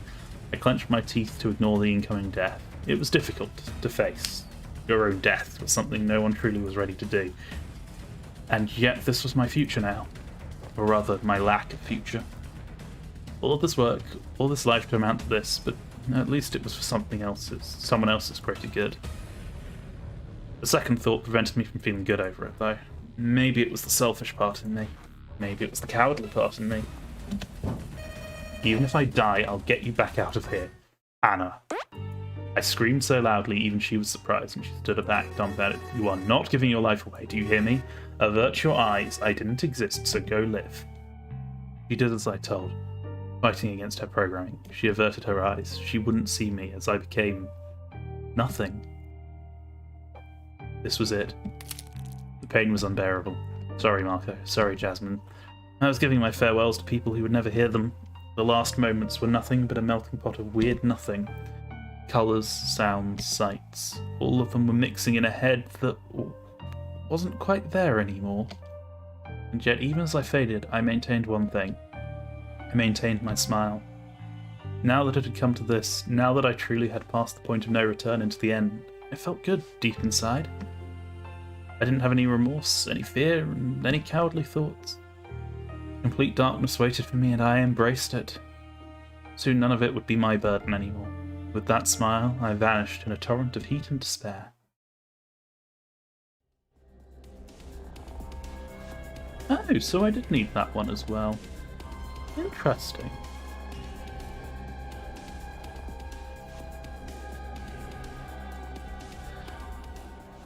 Very interesting.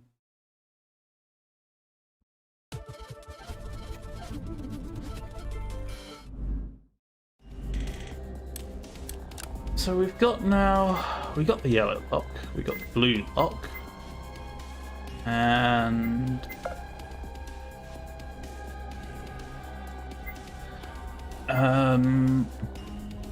did we have there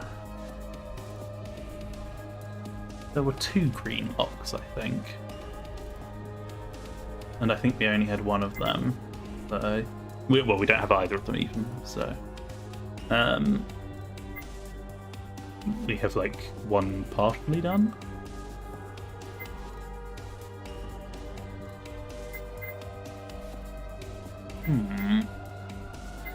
Intriguing.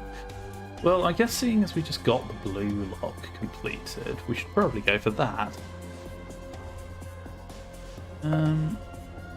Let's go a bit longer. God, we've been going for 3 hours. But we can progress a bit. Just need to do that. I just need to get the choice point. It's a bit of a pain that it's quite so far down, so I'm guessing G is then blue. I banished all thoughts of leaving with Jasmine from my head and instead made a conscious effort to visualise what it would be like to explore a station with one of the twins. Probably someone is going to die horribly. But there we go. As much as I tried to think about going with H, I figured she'd call me an old man and do her own thing the whole time, which might have not been as fun in reality as I was imagining it. Sure, it was funny, but I didn't exactly want to babysit a brat.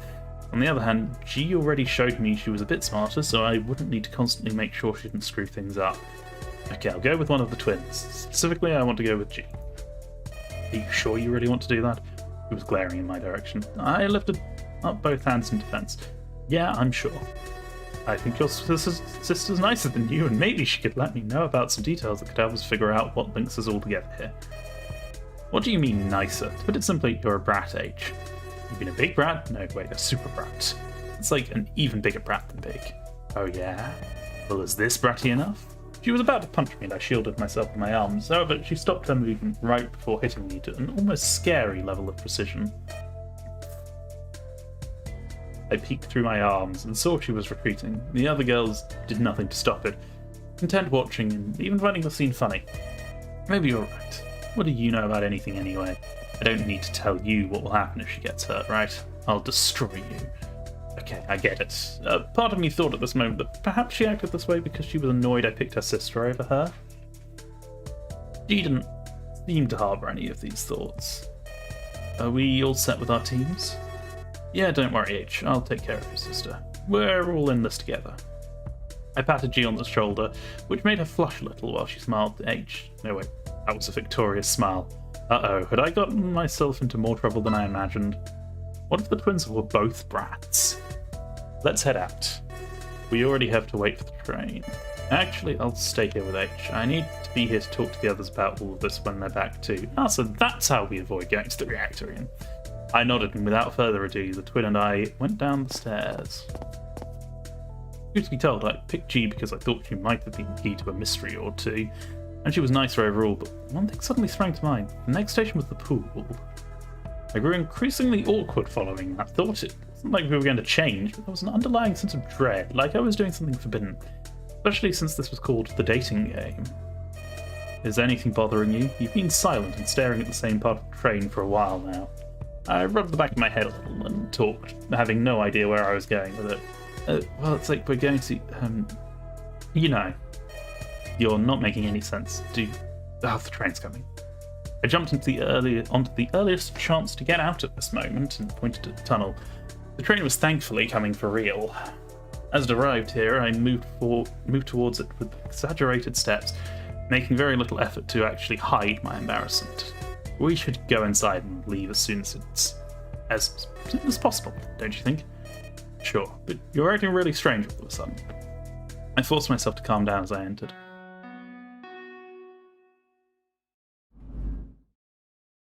The train didn't take too long to set off towards our new destination. As the train went, I didn't know what to think, so I closed my eyes with my arms crossed. Many times it stopped at a station, opening its doors, closed them, and drove away again. On the way between the stars and the pool, something pulled me out of my sitting nap. You know, you're not talking too much. Don't you want to know more about me? I mean, it's just, we're going to the pool, right? So what? It's not like I'll get into a swimsuit. Is that what making you feel nervous? I mean, yeah. I don't really care. You're the only one taking this like it's some kind of capital crime. Wise up, we're not going to jail. Well, you certainly aren't. No, neither of us is, but the station's coming. She's finished secondary school. She must be 18 anyway, right? So, like, it's not like it would be illegal. Creepy, possibly, but not illegal. The train ceased moving, but we wouldn't be leaving here. The door was already closed and locked. In a way, that made me feel better. I wouldn't have to accompany G in that place. On the other hand, this was also problematic. Em and Ray kept going. What the heck? I can't believe they didn't even choose to come back. We probably just missed them too. If only we'd been here a little earlier. And then again, it could be A and E. If they stopped at a station that was already open, went up the stairs and came back down to the other side. However, I don't think that's right. It would have taken too long, wouldn't it? There's no way to figure it out. Oh, so I guess we're going to the recreation room. What do you think is in there?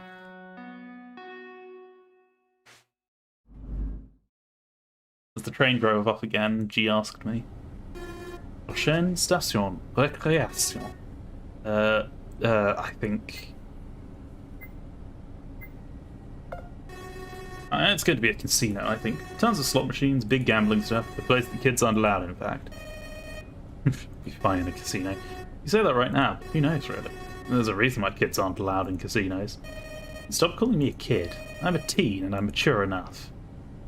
I couldn't really argue against that. She was right, I needed to treat her better. Okay, sorry about that. No problem. Why specifically a casino, though? I mean, it could be any sort of recreation stuff. A games room with a bar, darts, chessboard, and checkers? I don't know, I guess I just have a hunch about it. Truth be told, all those things have an equal chance to be there too, but I don't think there will be a bar. And why not? We already have another room with a bar. I think all of them will be different. I guess that makes sense. No matter what, we'll get some games to play at least. I refrained from saying that she still had traits similar to her sister, even if she hid them well. The station's coming. The train slowed down and I stood up. This time the door leading to the lobby wasn't closed. If it had been, I would probably have gone insane. Would have probably gone insane, yeah.